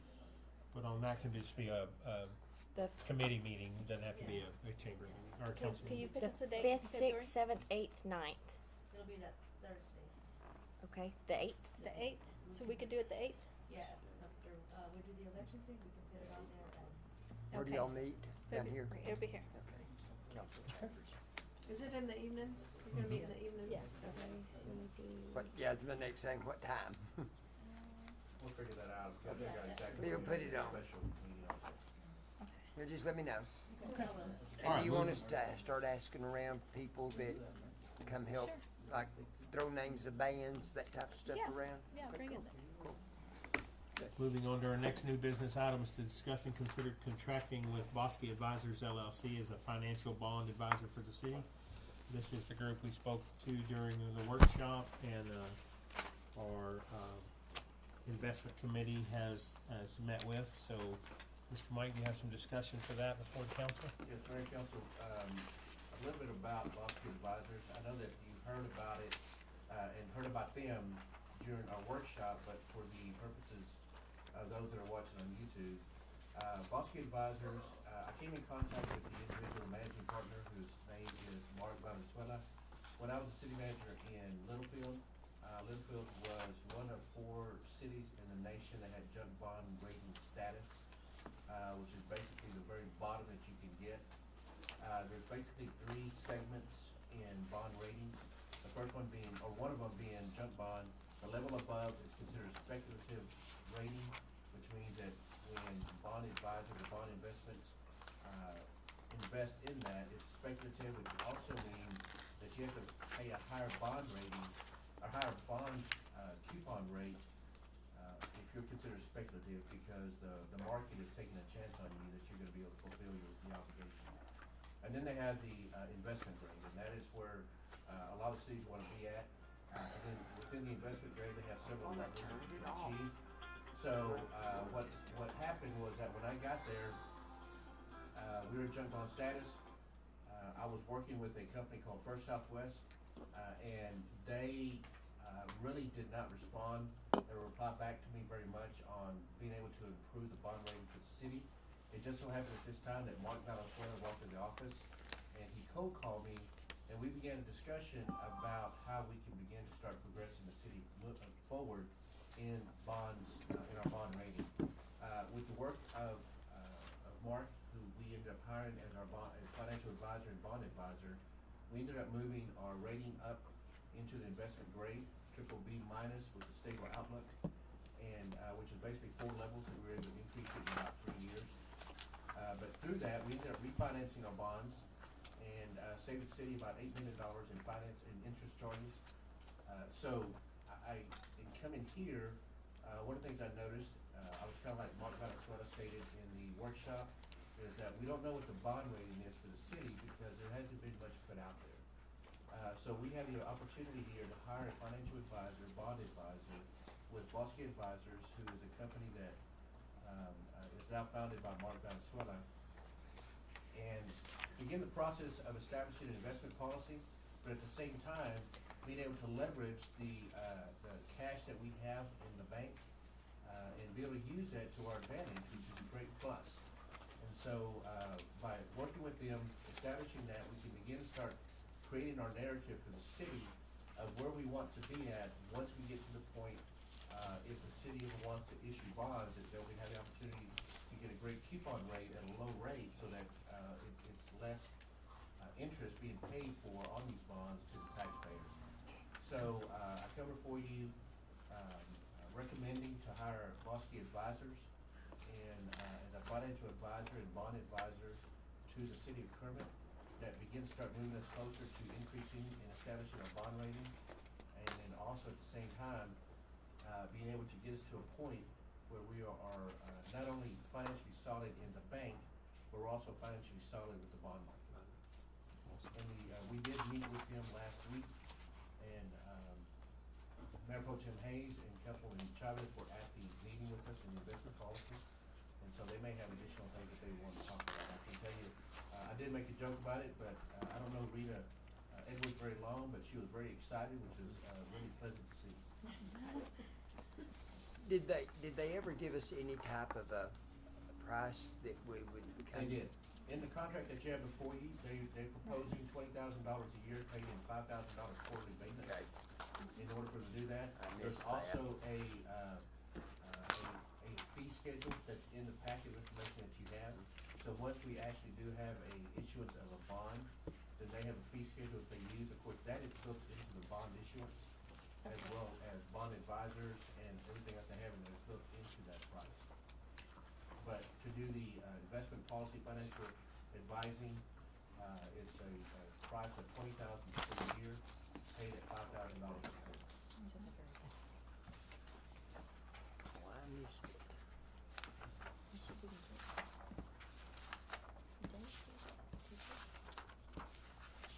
Oh, that's why I didn't have a copy of it. Oh, there it is, there it is. And as we discussed in the workshop, we do have some bonds in the next 3, 5, 7 years that'll be coming up, so Well, it's and- good to start getting our house in order. I know Rita is real worried about the one for the plant, the Sewer ponds. sewer ponds and the waste management facility, so to Right. speak. The Those are the transfer two that, station. yeah, the waste transfer facility. Those were the two things she kept bringing up. And And another storage tank that we're looking at putting up, which will also Yes. solve the bond issuance. So And it's- then with the discussion, I have a meeting tomorrow with Dr. Lopez over at the school to begin to start conversation about transferring to Best Park. And so once that becomes in our ownership and becomes a part of the asset for the city, then we are looking at having to probably do something with that as well. Playground equipment, anything else that the council would want to do, which would end up having to also look at a bond issuance, I'm sure. I was real impressed with these Oh, yeah. people. I think Karina was too. They say they know what they're talking about. Yeah, I think professional advice is something that we can, surely consider, and, like, it's looking for the future of Kermit, and that's kind of what I like about this agency. So I make a motion that we, approve the engagement agreement with Bosque Advisors to serve as the financial bond advisor for the city of Kermit. I'll second. We have a motion and a second to approve the engagement agreement with Bosque for our financial and bond advisory for the city of Kermit. All in favor? Aye. Any opposed? Motion carries. So moving on, next item of new business is to discuss and consider the appointment of a city attorney. According to our charter, we do have to have one. And I'll let Mr. Mike elaborate on that, where we at and where we've been and where we need to go. Mayor Council, the item that you have before you is stated in the requirement for the city to actually appoint a city attorney. I will notate that you've been in communication previously with an individual that was with Kelly Hart. And my first conversation that I had with him, he made it a point to let me know that they were not the city attorney. They were simply a attorney firm representing the city. Right. Which of course, as you know, we do have some litigation items. And so he did point that out, which necessitates the need to appoint a city attorney.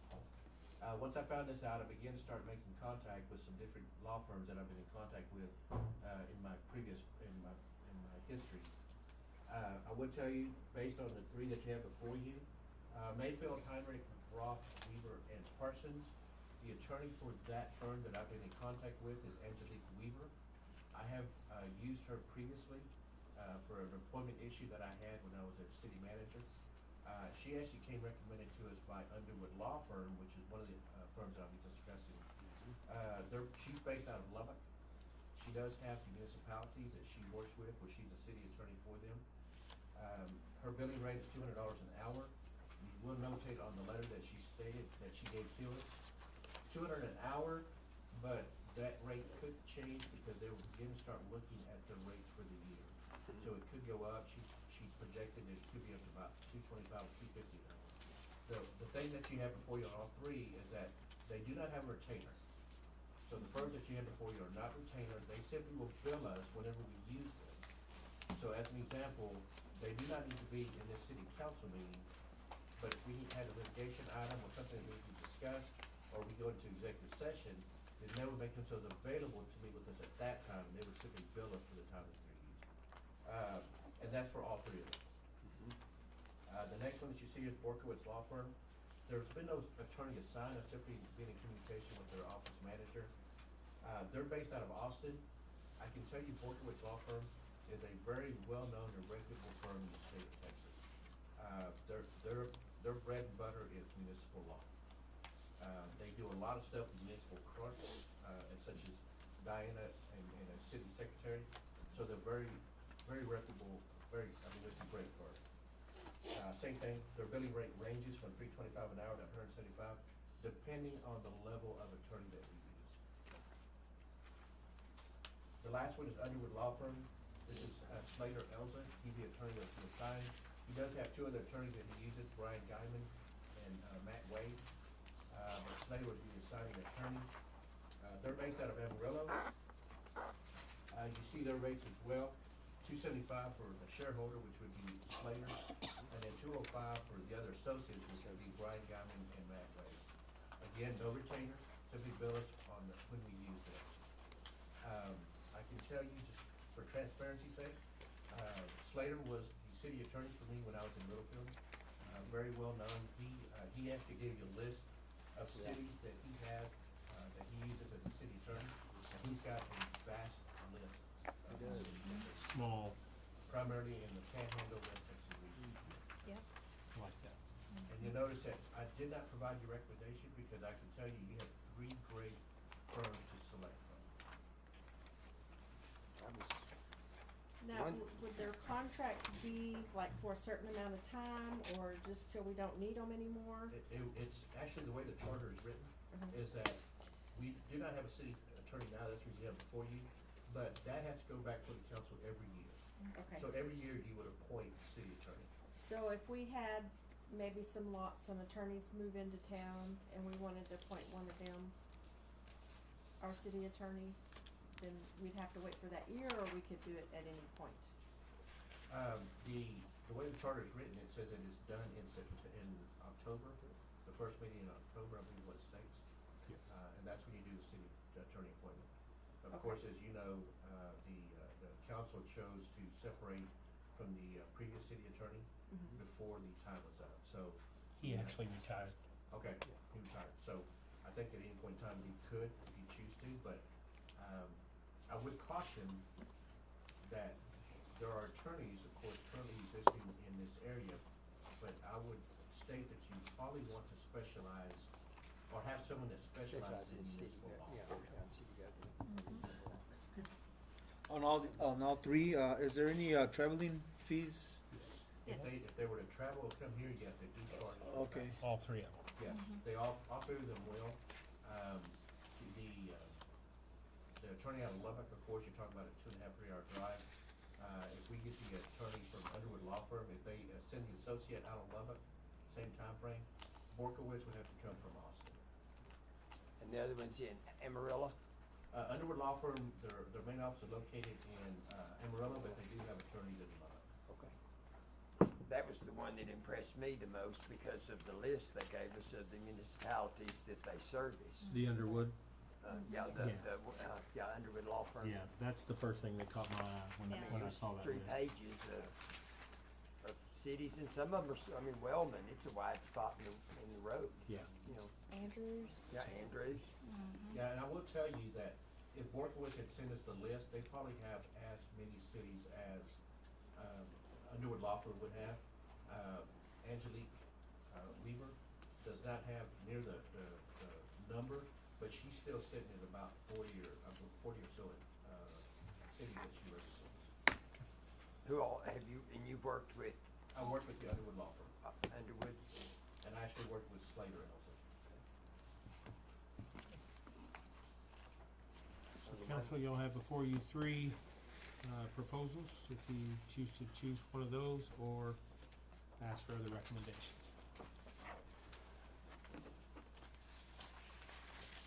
Are we interested in interviewing first, or does everybody feel good about moving forward just on paper? Would they be willing to interview? I believe if they had the opportunity to get a city, they would do whatever they would ask. They would all have to be, I'm sure, online. Right, yeah. I think, cause, it's a hard choice, you put 3 good ones in front of us, and it's kinda hard to know which way to go. I like the idea of interviewing them. I do too, just. If it's possible. Okay.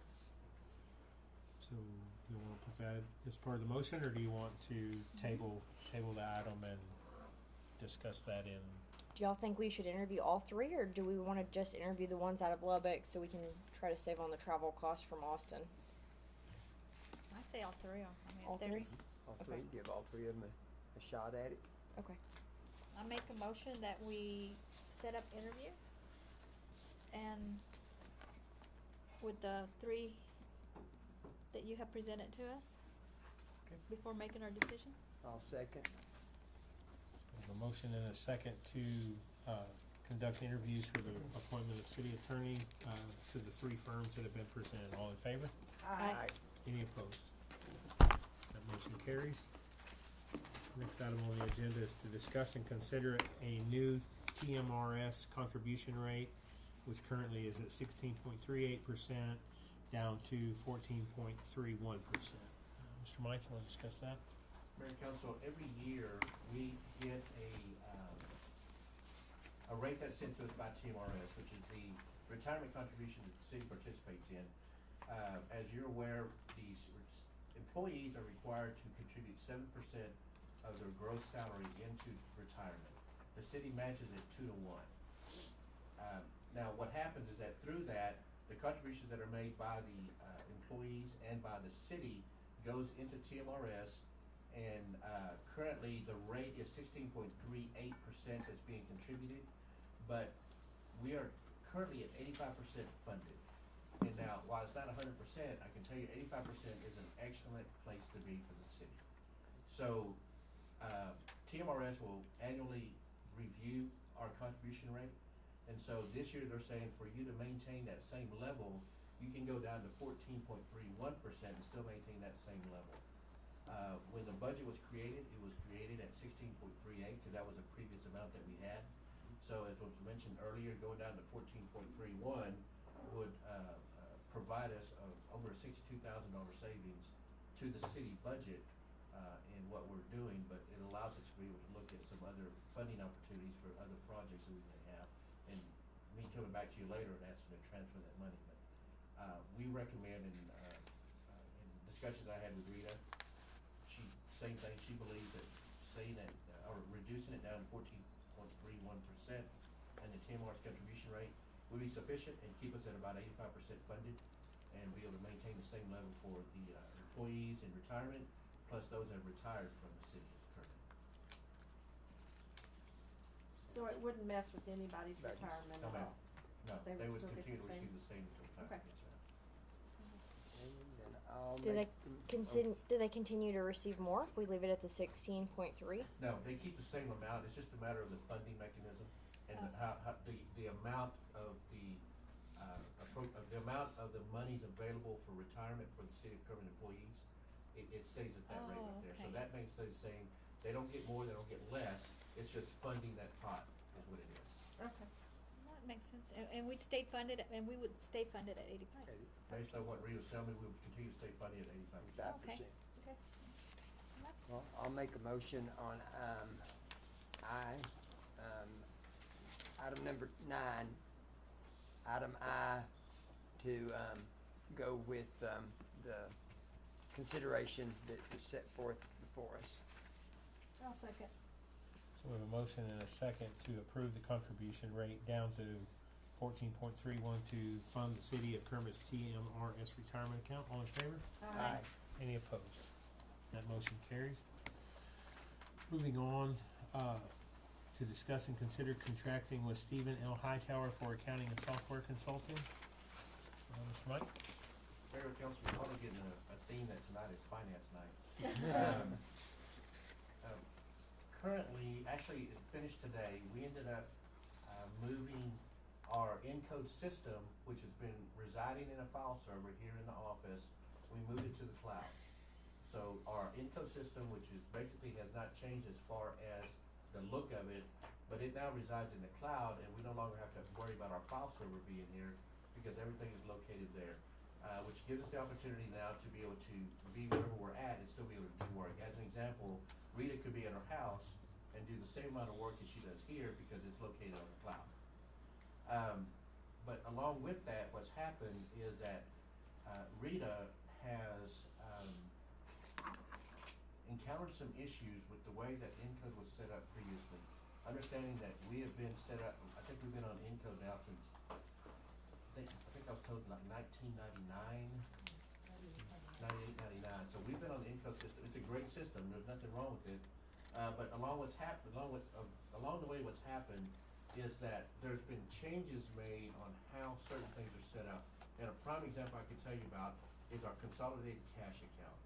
Okay, we have consolidated cash we try to put all our money into, but FYI, we have 13 bank accounts here in the city, which means that we have to reconcile 13 accounts at the end of each month.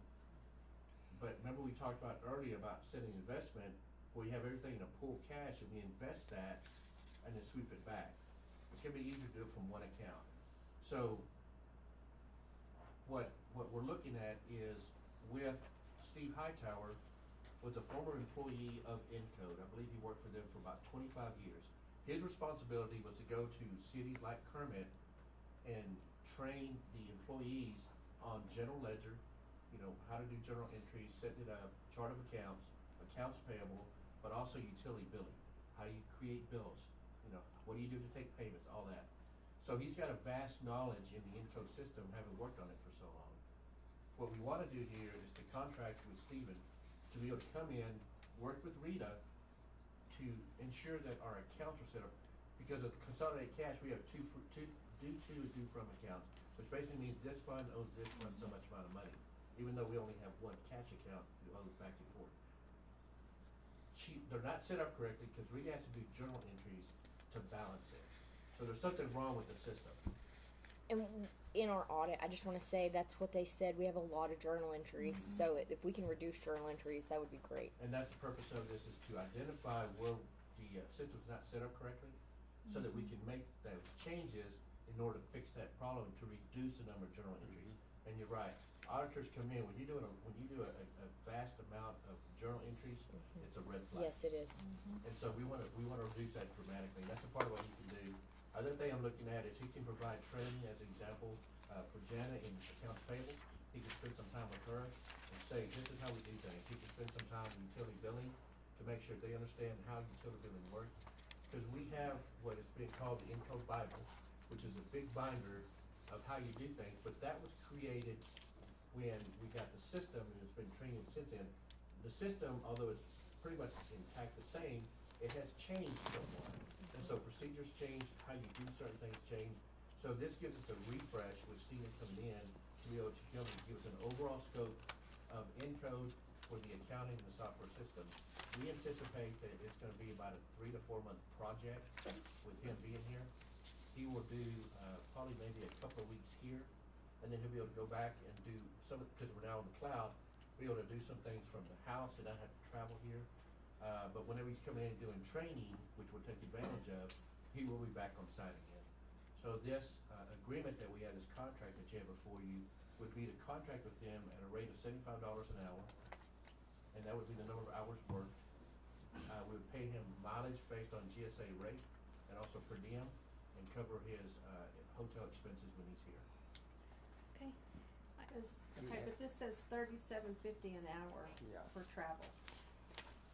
Is Right. what y'all How have far here. is he traveling? My apologies, that's incorrect. That should be GSA rate. The next item that we talk about, Leanne, that's the agreement that she has sought, and my apologies, you notice on the other one. Okay, That, and I'm glad you caught that, I didn't notice that till right now. yeah, cause I was looking at the That's contract and it correct. says that they Yes. don't charge for Yeah, commute, they don't get paid for commute time, Correct. so. So I'm glad you pointed out, my summary is incorrect. The contract is correct, which is $75 an hour, and we will pay mileage based on GSA rates, which I believe right now is like 69 cents a mile. And then we will pay per diem, which I believe is at $59 a day for meals. So it'll be mileage and not per hour, Correct. okay. So the 30 hours over the 3 to 4 month, or 30 hours per week. per week. Okay. And I saw here on the terms and termination, it's basically, you're saying she automatically will renew each week, so if So it's, if we're done, if we're done in a month, we're done. If we're 2 months, we're done. So it's per week. correct. Okay. I know Rita's kinda excited about this. She is. Uh-huh. And this one, and primarily the next one that you're gonna take out, but she's excited about this because she can fix a lot of issues that she's currently having in the info system. What? And And I so just for- read it, probably the girls. Yeah, I as mean Becca's well new, so she could benefit from the training too. So for 30 hours, it would be $2,250 So a week. a week or however long, I Right. mean, if they didn't pay, if they didn't work the whole week, Right. so. Max. There's how much again, Judy? $2,250. And he's aware that we work 4/10s, and so, he's already said, I'll be traveling in on Mondays, and I'm going home on Thursday around lunch. So, we're looking at about 30 hours. And where's he from? He's from Lubbock, 11. 17 and weeks. it's, again, in full transparency, for those that aren't aware, I used to work for Encode, and so I worked with Stephen Hightower. He and I had some projects together, but he traveled all over the nation, and this is what he did. He retired, and now he's just gotta do it as contract work. So like over 3 months, we'd be looking at approximately, what, 13,000? So I have 38,000. I mean, oh, that's right. I was only figured that's 2 weeks, so yeah, it would be 38,000. I'm sorry. I figured it only on 2 2 weeks. 2 weeks instead of 4 weeks. Yeah. But I guess, yeah. Being evaluate, you can evaluate week to week. Right. If you can go week to week, then yeah, Yeah. absolutely. There's no reason not Yeah. to. Well, Give it- I make give a it try. motion that we approve the contract with Stephen L. Hightower. I'll second. A motion and a second to approve the contract with Mr. Hightower as an independent contractor for the purpose of providing consulting as it pertains to accounting and software systems. All in favor? Aye. Any opposed? Motion carries. Aye. Give him some Dr. Pepper. Give him, yeah, everyone comes in. Yeah.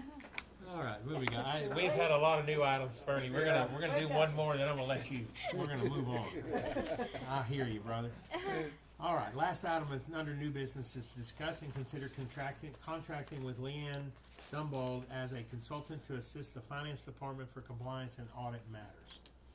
Mr. Mike, can you fill us in on that? Sure, Mayor Council, again, this is another finance item that I brought before you. What we have here is Leanne Dunball, just a little bit of background about her. She was the former city manager of the city of Lubbock. Again, full transparency, I worked with Leanne. I came in contact with her again when I was at Hutto, when I served on the Economic Development Corporation, and she was there doing audit work and compliance work for the city of Hutto. But she was the city manager for the city of Lubbock for about 8 years. Prior to that, though, she served as the chief financial officer, which is essentially Rita's title, for, I believe, 4 different cities. She ended up being the CFO for Lubbock before she became the city manager. But prior to that, I believe that she worked in somewhere in North Carolina and Virginia, and so she understands finances. The purpose of having her is that she's going to help us with compliance and audit.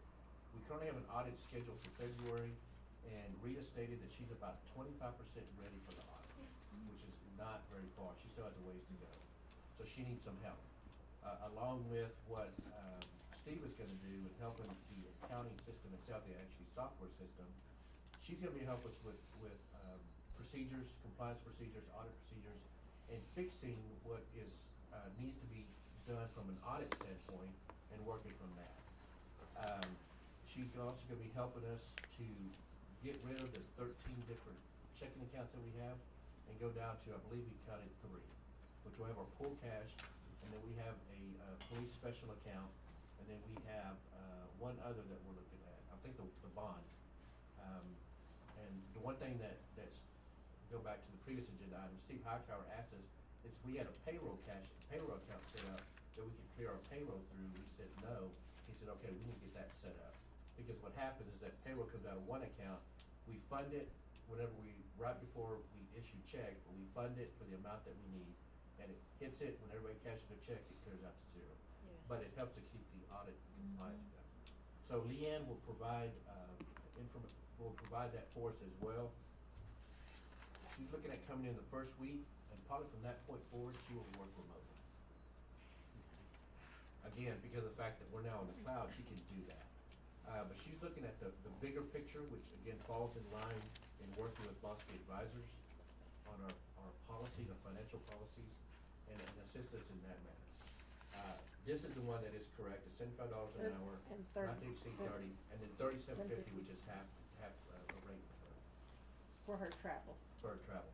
So And 2.5 hours, pretty much from Lubbock. Correct. $100. Now, this one, Rita and I agree that this is gonna be probably a 6 to 9 month project to get this one completed. Now, I have a quick question. Once we get everything in order, we're in compliance and everything, will we take it from here after that, or we're Yes. gonna need it again next year? No, the plan Okay, is it's that we to would do clean it this up as and- one shot. okay. It's like the antibiotics, we do this one shot and we're done. Okay, okay. I can tell you that, I'm gonna try to keep this from happening, but Rita stated that she wants to get everything fixed and done before November, because she told me that's when I plan to retire. But she wants everything ready order. for the next person coming in, so that person has everything set and ready to go. Policies are in place, procedures are in place, we've got, everything that we need is there. And she wants that done, which I commend her for that. Yes. Like I said, I'm gonna try to keep her from doing that. But I commend her for that because she wants everything fixed and done before she leaves. Yeah. So she has a commitment to the financial picture of the city. This lady's out of Lubbock. She's out of Lubbock. I like that we would have somebody third party also for our next person that comes in after Rita, to have somebody to ask questions and Yeah. fall back if needed. So we're not bothering anybody in their retirement. That's a good point. And then the biggest thing is just the housekeeping part, getting Yes. things set up, Yeah. and taking some of that load off Miss Rita. Yes. So, And I think with these two, the previous one that she just had and this one here, It would take some load off of Rita, because right now, as we mentioned before, she's having to do a lot of journal entries, which is not good. But she's having to do a lot of just, things within the system that she shouldn't have to do. Tracking things down, those type of things. Double checking. It should be Right. automated. I make a motion, we approve, if everybody's good? Any more discussion? Any more? I make a motion, we approve contracting Leanne Dunwall as independent contractor for the purpose of assisting the financial department. I'll second. We have a motion and a second to approve the contracting of Leanne Dumbo, for an independent contractor for the purpose of assisting the finance department. All in favor? Aye. Any opposed? Motion carries. Fred? Thank you. All right, y'all. Finally moving on to our other things. Thanks for putting all those new items together, Mr. Mike, and everybody for being so patient to allow us to get where we're at now. We are now on our staff reports, and we're going to start out with financial report. Will you be giving Ms. Rita's report? I will, but she's not here. You have it before you, I think, if you have any questions, I'll be more than happy to answer. If I don't know the answer, I can make it up or actually find you the answer. So it's just, but we do have a financial report before you.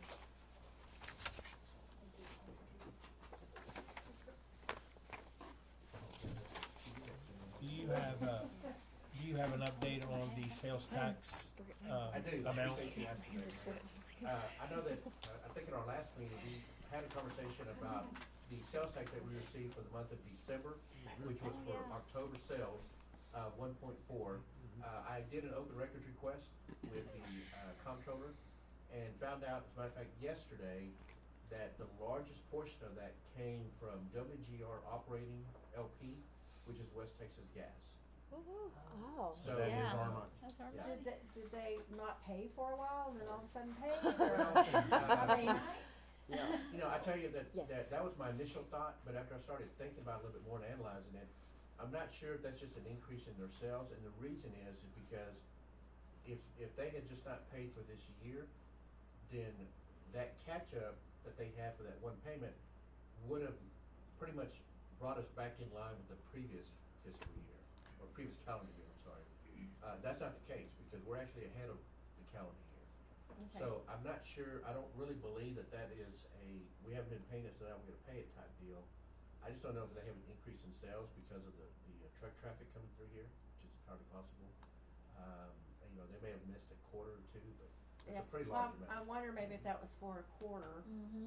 you know, if they were paying quarterly, but I know that we have to pay monthly. Well, and we So they received, would definitely have to pay monthly. yeah, and the way that the report that they gave me, we had, of course, all those that paid, but then we had some negatives, which are people that overpaid, that they trying to, and manage to say, okay, we overpaid last quarter, so now we're taking off this one, so they were negatives. But West Texas Gas had one payment of 1.3, and then another payment of a little over 300,000. So combined, those are 1.6, and our increase was 1.4. So, I mean, and that doesn't include anybody else, so the negatives put us back down to that. Well, But that was the largest contributor that we had was West Texas Gas. Thank you for finding that out Thank for you. us. And Yeah, we're trust gonna me, keep it. I was just as curious, which that's exactly what Rita said, okay, then we can keep it. We're keeping it, add it in. She wasn't doing anything with it till she knew where it Right. came from. And I believe that, she had sent in Yeah. a request. I'm okay, but everybody else is cold. Yeah, yeah, certainly. I think she had sent in a request, Rita had sent it in, correct? And then they said, no, you can only get it from the mayor of the city or the authorized official. So I sent in a request, and got it back. Now knowing that, I'll probably send a request every month. Well, you would think that you would get to know where all this sales tax was coming from. Yeah, the attorney general and comptroller make you file the open records. And, you know, we just don't know if it's recurring, if it's a catch-up, we don't know yet. Right. But Right. we do know that one point Just have to wait and six is see. ours. I will tell you that, Definitely sales catch up, tax, I think.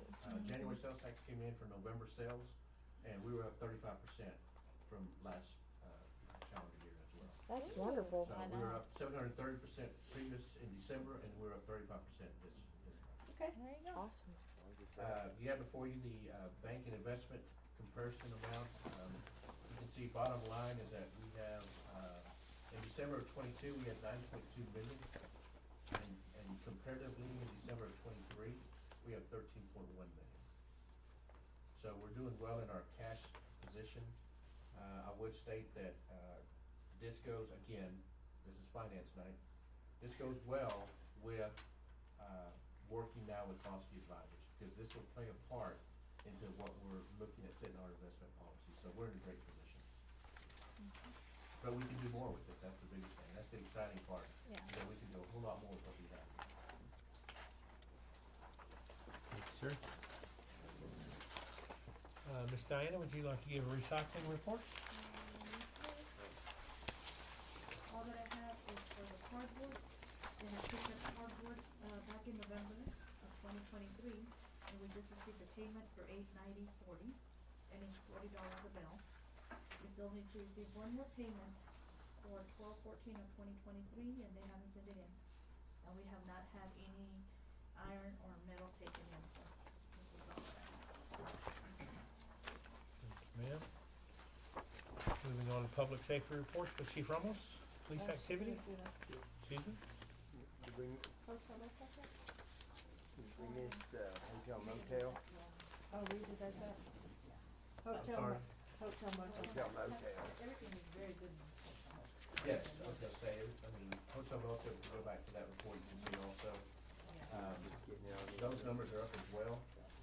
So, I mean, it's, again, we're really in a good financial cash position. Because in December of 2022, we had 855,000 plus. For December of 2023, we have 1.4 million plus. So, have we already finished paying off the civic center? Have we made all the payments? I think we're down to one. I can't remember. I know that we sent one out. I think so, because we have 8, right? Yes. Yes, so we are. I think we're down to one here, and we'll be done. Okay, great.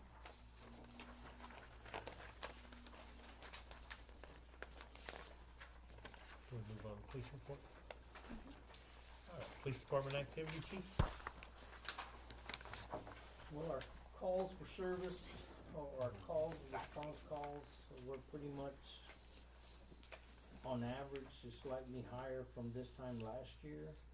Our self-initiated, activity is definitely higher than it was this time last year. Traffic stop citations, warnings and arrests are definitely up. Our calls for service in total are down, higher than this time last year, but down from the last couple of months, so it's been a plus.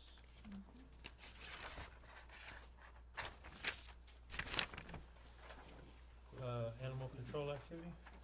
Animal control, kinda same on the animal control, slightly higher from this time and close to the average from this time last year. Slightly higher and lower on some of the activities from last month. And, the dog bite that occurred was in the county. So, there's that. Evertel calls up at 84 total. So, what's not on here is we've, had briefings and discussions now, so, euthanization is coming. So it's, I'm just putting it out there so people can brace and get ready, cause, we're setting it up and, How many Mayor do and Council, I wanna add a little bit more. I had a discussion with the chief last week, and this is what I told him, so you're gonna learn this about me, is that the council passes ordinances and our responsibility is to enforce it. And there's currently a 60-day, wait time or hold time for, animals, which means on day 61, we need to begin to start euthanizing them.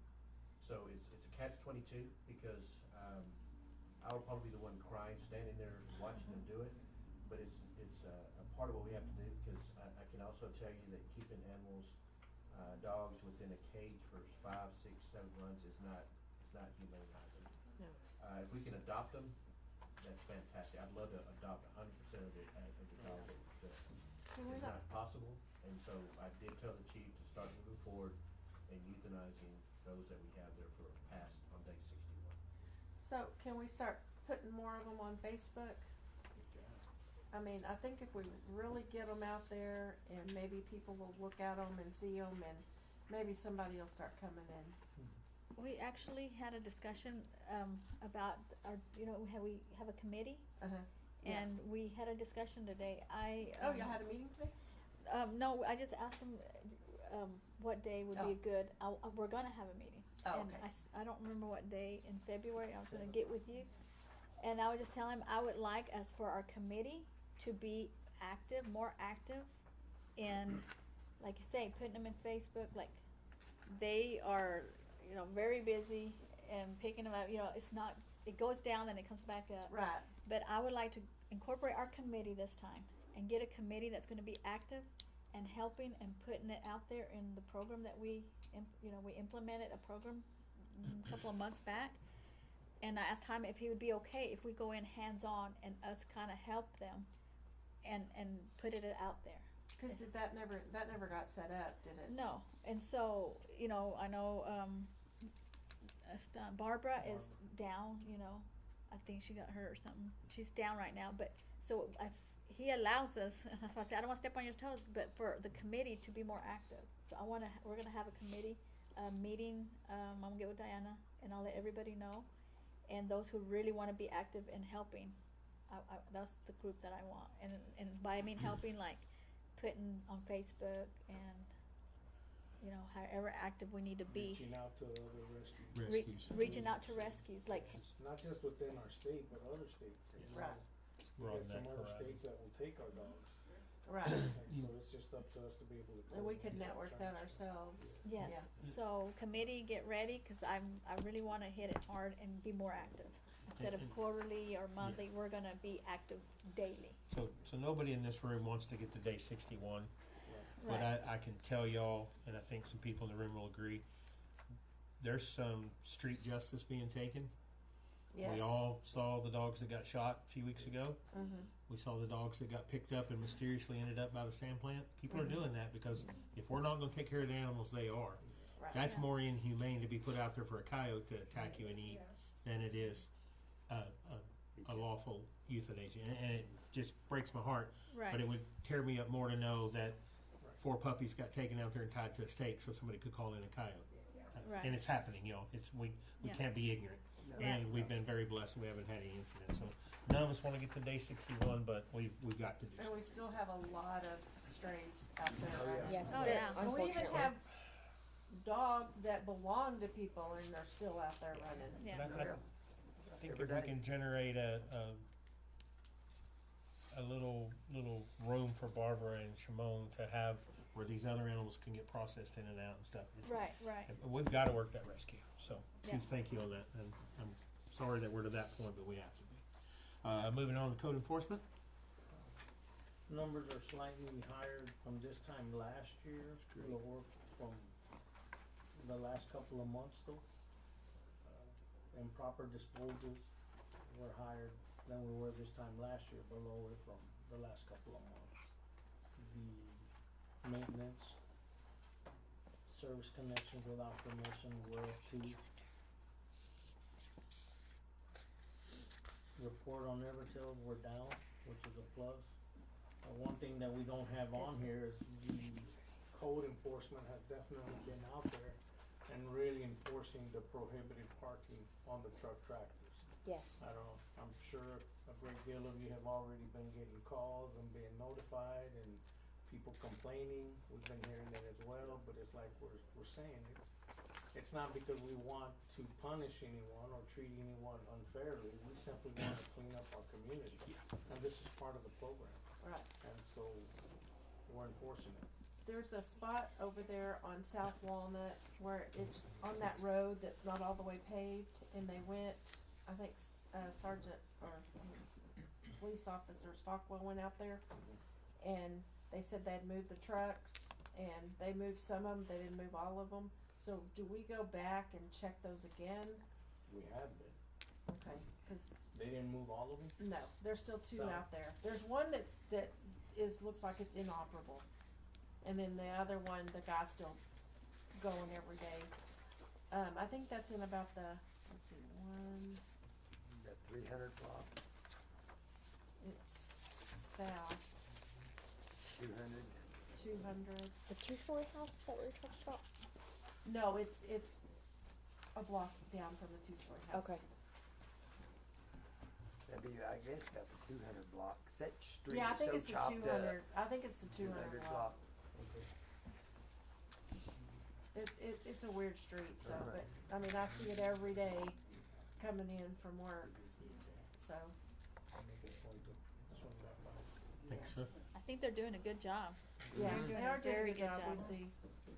Well, and I think it spills over to the community doing a better job because they know code enforcement's coming. Uh-huh. Our sanitation department, our street department, our sewer department, those guys are guys and gals are all active, and they see the gutters getting cleaned up and they see the alleys getting cleaned up, and it's all going the right direction. Right. Right. 2 properties were cleaned up this week, this Awesome. past week. We'll skip this week because I'll be out gone tomorrow, but we'll continue again next week. So if y'all hear of another family or families Oh, or okay. seniors that Awesome. could use the assistance, let us know, because my silent partner over there definitely came out and helped me kick some butt, and we made a terrible looking place look very shiny. So, Nice. Good. Well, if y'all will let us know, I'll be more than willing to come okay. and help, Yeah. Thank you, Chief. so. Miss Cheryl, would you like to give municipal court report, please? Sure. There was 106 violations filed this month. We brought in $30,139.95. You look on your long sheet where it says total collected is $21,887.13.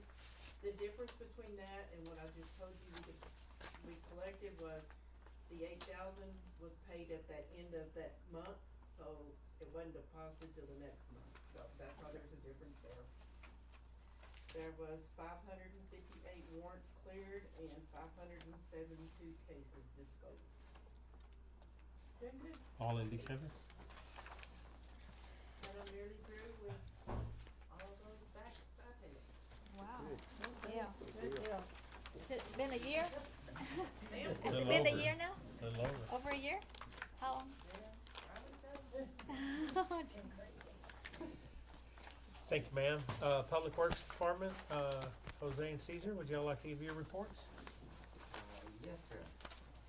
Utility bill consumption report on the water. For the park and cemetery, we got zero consumption. Fireman, 1,720,000 gallons in December. And councilman 360,000. And on the water leaks, we only have 2 less months. And we don't have any water taps. Sewer calls, we did have quite a few, 16 of them. And we didn't change any fire hydrants. And I'd like to announce that we had full staff on all the departments. Yay. That's fantastic. Y'all made up for the water leaks this month. Yes, sir. You know what? I just have a quick question. And with the full staff, do you have enough trucks? Like, Well, no, I'm talking about people. no, oh, I know, but like, you know, we're talking about Ford Motor and all that. How are our vehicles running with the city as well? We need, 1 utility truck. Which I got that in my, wish list. Okay. And for the mechanics, I like to have a 3/4 ton, so they can make trips to, they have to pick up parts, instead of taking the utility truck, they Oh. can utilize a 3/4 ton for that. So that wish list is coming starting in May, right? We start budget talks. Yes, Mayor sir. Council, Okay. Mayor Council, just so you know, I have asked the department heads to, give me an inventory list of the, a fleet inventory. Oh, okay, good. In order for us to be able to see where we're at, the age, the mileage, everything to that, every single fleet that we have here in the city. I can tell you that I've got a plan that I wanna propose to the council, once we start the budget process, of how we could look at starting to do a kind of a fleet replacement schedule and having that rotated so we're always able to keep our fleet fresh and be able to maintain that level for them. Now, I can tell you in Public Works, there's not a need to have every single individual have a fleet. Right. So, but, you know, most of the time, you're talking about maybe 1.5 people per vehicle. That's what we'd probably look at.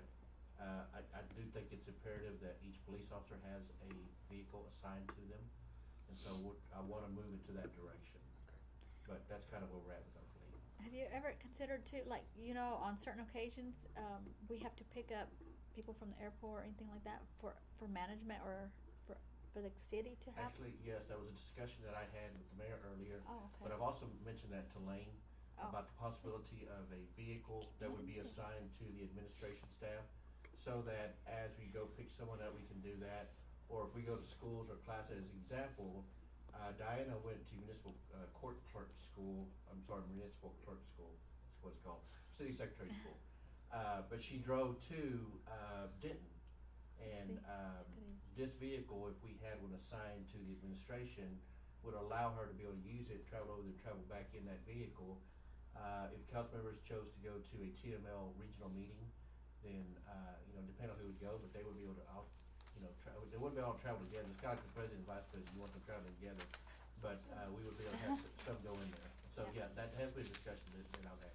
There you go, Judy. Keep it local. We used to have a very nice van to do that, but I mean that was years ago. The Yep, Brady Bunch. the Brady Bunch van. Okay. All right, I Mr. cannot Caesar? pocket, sorry. Alright, well, we are started working on the roads in the alleys. The crew has scraped the curves on the east side of the southeast side of 302 around James and Vane and stuff. And, they are continuing to change up the faded street signs and, are currently maintaining alleys on the south side of the highway. The plan is to just go by, you know, sections and start to slowly and surely get everything Good. cleaned up as best as we can. We have gotten with the chief and we're planning on laying some old asphalt the state's given us, which we started today, really. And, we're working on that now. We'll be finishing that off the week to try to get it out there for going out to the sewer ponds where they're doing the shooting range and stuff like that. Will you have enough left over to do anything at the CCS? No. No, not with Not this, yet. not with this other load, but they got a bunch out there. I mean, Good. they said we could have but, that's my future plans is trying to get some of that done for the CCS for And that's sure. also Can we gonna go do- into the animal shelter area as well. Oh, yeah, I So know. we contracted with someone to, $100 a load to bring it in, $100 a load, 800 a load, I'm sorry. And so we got 10 loads, and 7 of them are going out to the pond, but in the gun range, and 3 will go out by the animal control. Good. And so, Can we do the 400 block of Tornillo where we have our cleanup? Because that is just a big, huge sand pit. And all of the neighbors around, they can't keep their house clean because of the sand and everything.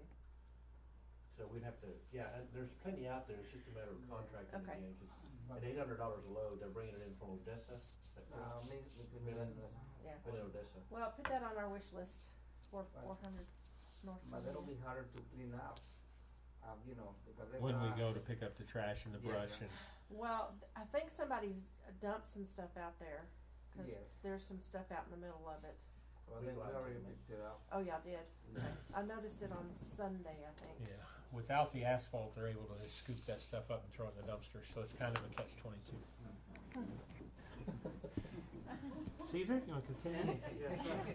And we have gotten 42 trash complaints for the month of December, which most of them are from the later part of the month because we just had 2 back-to-back holidays, so that put us behind. And the drivers, I did put off, but the drivers were going about twice a day to the landfill almost every day. So when they're going, that adds up to 4 to 5 hours a day when they go twice, so you're looking at 50% of the day most of the time. But, we should be getting caught up by the end of this month, and some of the drivers have told me it's getting a little better, and we do get a call here or there, but sometimes we'll get two or three calls a day, and then we may not get nothing for a day or two, and so they're just slowly slowing down on the calls now. We're starting to get caught back up, so. Great. Do we have an operable street sweeper? I had a call the other day and I said, well, you know, come to think of it, I haven't seen Well, it he in a was while. he needs to work on it. Miller was gonna work on it today, but then one of my trash trucks went down, they gotta put a water pump in that one. Yeah. But there was he spends more time working on that thing than anything, that's for sure. Well, But we got one, he just. That'll probably be on the wish list. Oh, yes. Well, I told her I hadn't seen it in a while and I figured it was probably broke down, so. The state was out street sweeping though. We Yeah. sleep one day and stay in the shop for a week. Okay. Yeah, it's been a long It time. recovers. That's, I will call her back.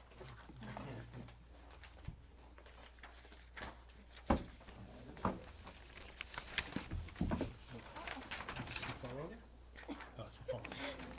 What'd you do? We lost one for a minute. I got my phone. Well, at least you didn't step over it. Okay, moving on, last couple items on our agenda, public comments for anything that was not on the agenda. Do we have anybody would like to, do we have anybody that would like to, anybody at all? Anybody? Anybody? Ms. Cheryl, would you please present whatever you'd like to present? Okay. I've had numerous people in town, even my son was working here this weekend from the DPS. I have talked to the mayor, or the city manager about it. Something has gotta be done with gasoline, Ellen. Thank I you. mean, it is atrocious. The vehicles parked on that side of the street, that's not even his lot.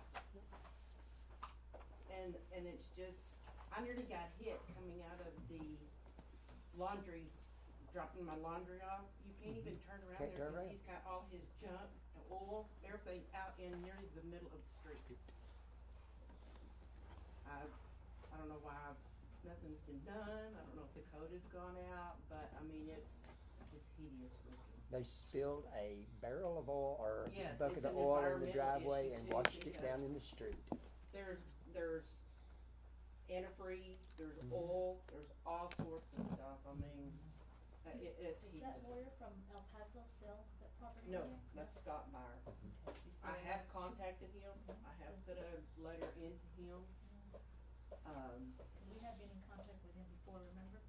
And Mayor and Council, I would remind you that this is public comment, so we're not supposed to respond back and forth to somebody making a comment. I just wanna make sure we're abiding with the Open Records Act, Open Meetings Act, I'm sorry. But I know there's a lot of people complaining about it, and it's a sore eye when you come into town. I mean, it looked like junk here. You know, and that's just not right. You know, and you're coming in off Andrews Highway, and that's where our parades go right by there. I mean, I just would like to see something done about it. Thank you, ma'am. Anybody else have? Betty has something. Yes, ma'am. You agree with her? Okay, thank you. Okay.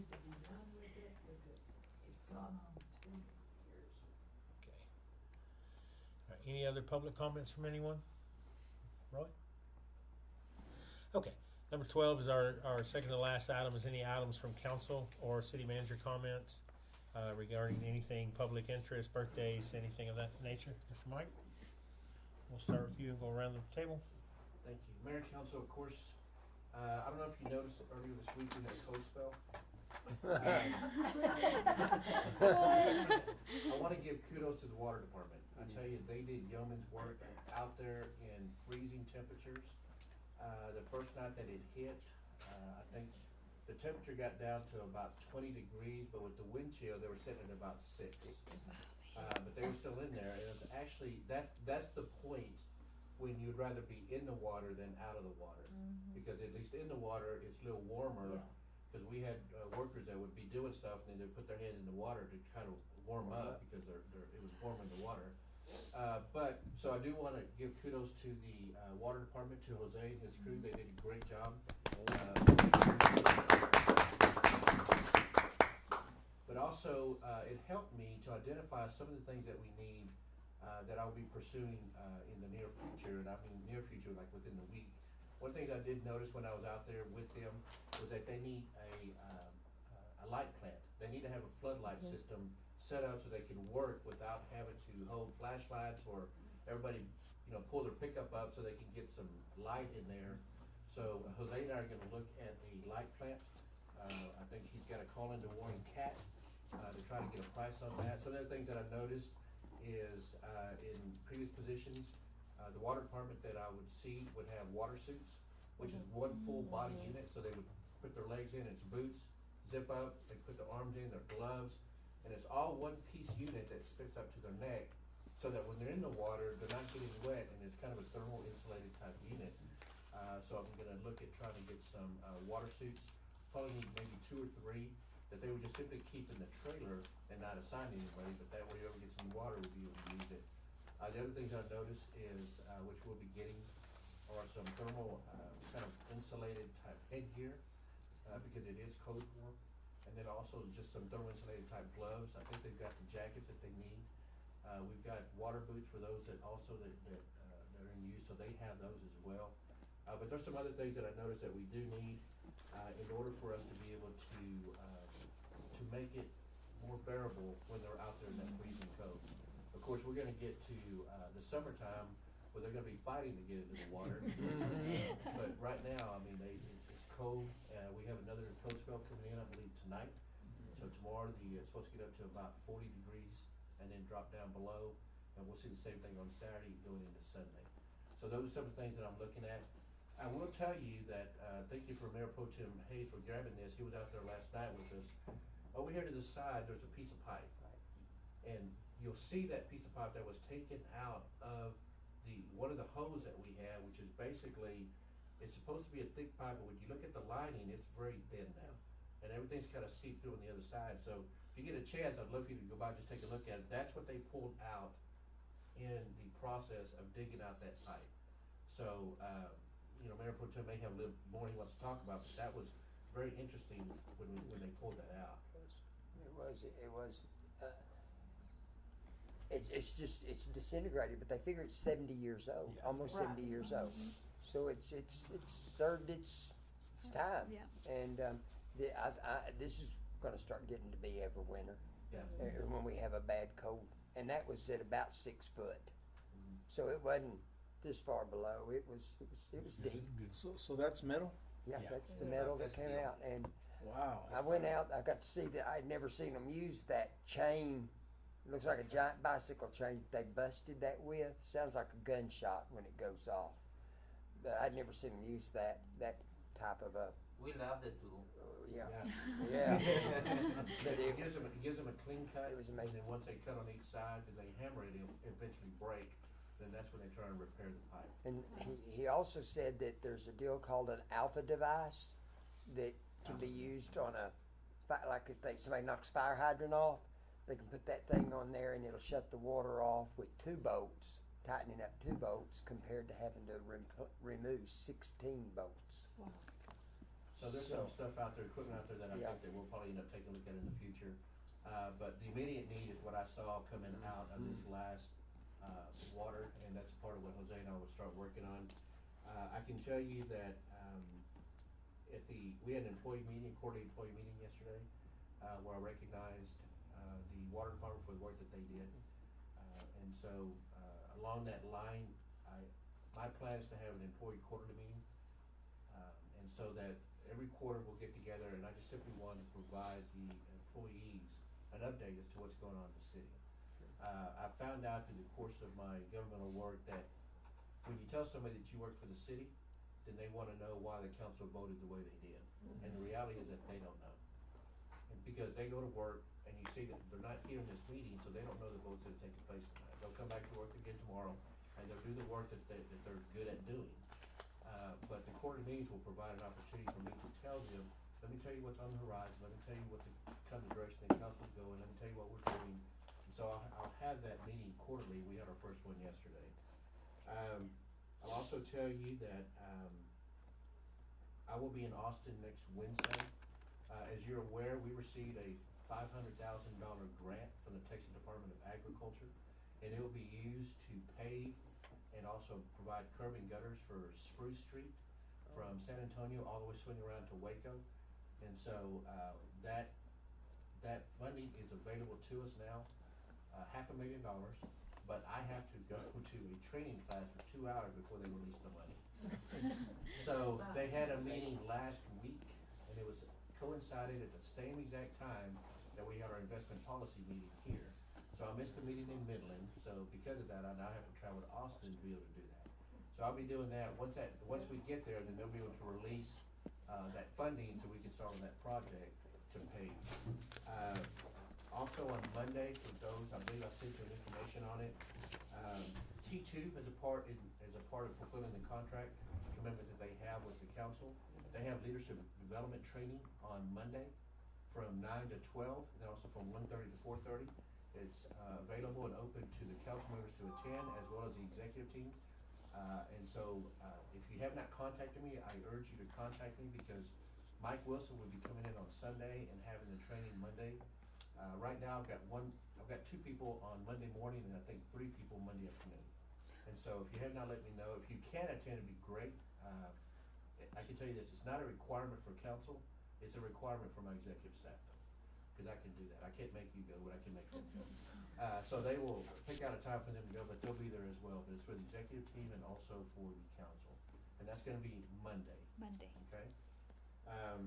Put me down for that morning, can you do that? I can. I'll be out of town, I'm sorry. That's fine. Morning. Morning, okay. And it starts at 9:30? 9. 9 to 12. 9 to 12. Put me in the afternoon. 12 Monday. I would also let you know, one of the things I want to point out, I'm not sure if the judge mentioned it, but I've seen her and Gabby, they have managed to clear out a lot of old citations that were just clear. Now, they dismissed them because they were so old, but it was the right thing to do, because at that age that they had, there was really not much they could do about it, because people have already moved off, you know, they passed away, whatever the case may be, they've already been in prison, whatever the case may be. But I've seen the judge coming in and out, and when I'm here on Friday, she's here, and I've seen her working constantly. So I did want to kind of point out and commend the judge for the work that she's doing and clearing out those citations. She had, I don't know how many filing cabinets, and she's down to maybe 1 at this point. Oh, she's done. So that's the reason she's rearranged her office now, and she got new things, yeah. I haven't even got down there to the, what does that say? The vault. Get down there now. So, but she's done a great job with that. I did want to point her out along with Gabby and the work that they're doing in there. They're doing a great job. Well, I think in light of that, it's a perfect time to award you a new desk plate. I'd be happy to pass that along to you. I see his name on too many things. You sure? Yes. You want me to put it back in here? Are you sure? The December tickets, she's 7 full. One time, it's going once. I just took care of about 1996. How many pages I've found that far back? Dang. That's crazy. Mayor Council, Thank that's all you I again. have. Again, I appreciate the ability to come before you and speak, and I thank you guys for it, and I appreciate your support. Chief, you anything? Sheriff? Rodney? Anything? I'm with Mike. We need to commend our water department. We had 5 major breaks, 5 or 6. I only got 5. 5. And We still got 1 pending. I mean, we don't want any more because we're not having streets we can go up and down. Because Yeah. Campbell's shut off and part of San Antonio shut off because there were 2 leaks on each one. And I didn't know about the first set of them until we were headed to Odessa the other morning at 7 a.m. But then I heard about that one. So if there's a leak, go down and look. It's amazing to watch Yeah. what they do. I learn something every By the time I way, go down there. I got the hose already ordered. It will be ready tomorrow, and I got a new strainer also. Awesome. Boy, here to tell you, it's amazing to watch them work, and we're blessed to have the ones that we got out there. I did enjoy the San Antonio River, though. Oh, yeah. It was nice between myself and Oh, Kermit Diner. I It was bet. a nice little river Very there. nice. Short? The repairs look great. The pictures, I mean, you can tell it's just great work y'all are out there doing. So thank y'all. And I would like to commend y'all, and not only y'all, but every department in the city right now. Y'all are shining. Every department. Thank y'all. Thank y'all. Every department is real helpful. Thank you. They put Yeah. together to God help us, bring, Field Dorbeck, what, the street department. Wherever we need, I talk to the foremen and they They were willing there. to help us any which way they can. Yeah, Great. yeah, it's, Mr. Munguia, Thank you for everything. Ms. Judy? I just wanna commend everybody and all of us for all the teamwork and how we all pull together, and whatever somebody needs, somebody else is ready to jump in and help, and that's the way the city should be run. right. Absolutely. I think it's great. You know what, I don't wanna leave one more person out. Rita had surgery and she was Right during back the at it. holidays and she was right back at it as well. I believe she worked Christmas Day. Yeah, Christmas If Day. y'all don't know, she was here Christmas Day because she had surgery coming up. Yes. So she was actually here getting payroll done, Christmas Day. Yeah, so that's, like I said, every department. I think, man, my wife, she's here to stay or not stay. I know. We have to tell her to go home. So I'll wrap it up if nobody else has anything. The housekeeping and stuff that's going along with the software and the financial and the court and everything, that's an unfortunate part of where we were at. We just gotta get there. I appreciate everybody's efforts and all that. Street department, kudos. I do wanna make sure that we're clear on resolution 2401. Not only did we grant you permission as city manager to start creating the take-home vehicle policy, we in fact enabled you to how does it, the responsibility of setting and maintaining all city policies. So I wanna make sure all council knows that he is in charge, and everybody listening and going forward, that we have given full authority to our city manager to set some policies and bring those before council for approval, of course, but he is the guy that's in charge of that right now. And with that, I have nothing else on the agenda. Well, I'll make a motion, we adjourn. I'll second. A motion and a second to adjourn. All in favor? Aye. Any opposed?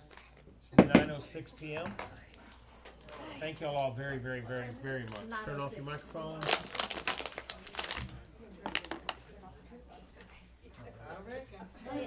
Diana, Yours back. We'll need new batteries in this one, but we can wait till we have another meeting. All right, all you people Great that job, don't y'all. like That was any a of big my agenda. stuff, Miss Diana, I'm gonna have the committee for the job committee on February the 5th. I'll remind you tomorrow. Chief, thank you. I mean, I'm gonna holler at you. I have some questions about the licenses. Safe travels, Chief. Thank you. Hey, so really, it's been fun. Y'all beat me up a little bit tonight, so I'm gonna So, go home. It's okay.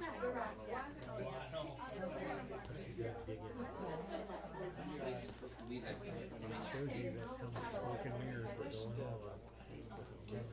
So I used to get, we all use city bank. So I have an app, it's showing my, I think they put me on it last day, I figured out, they had me removed. Cause I remember I kept bringing up,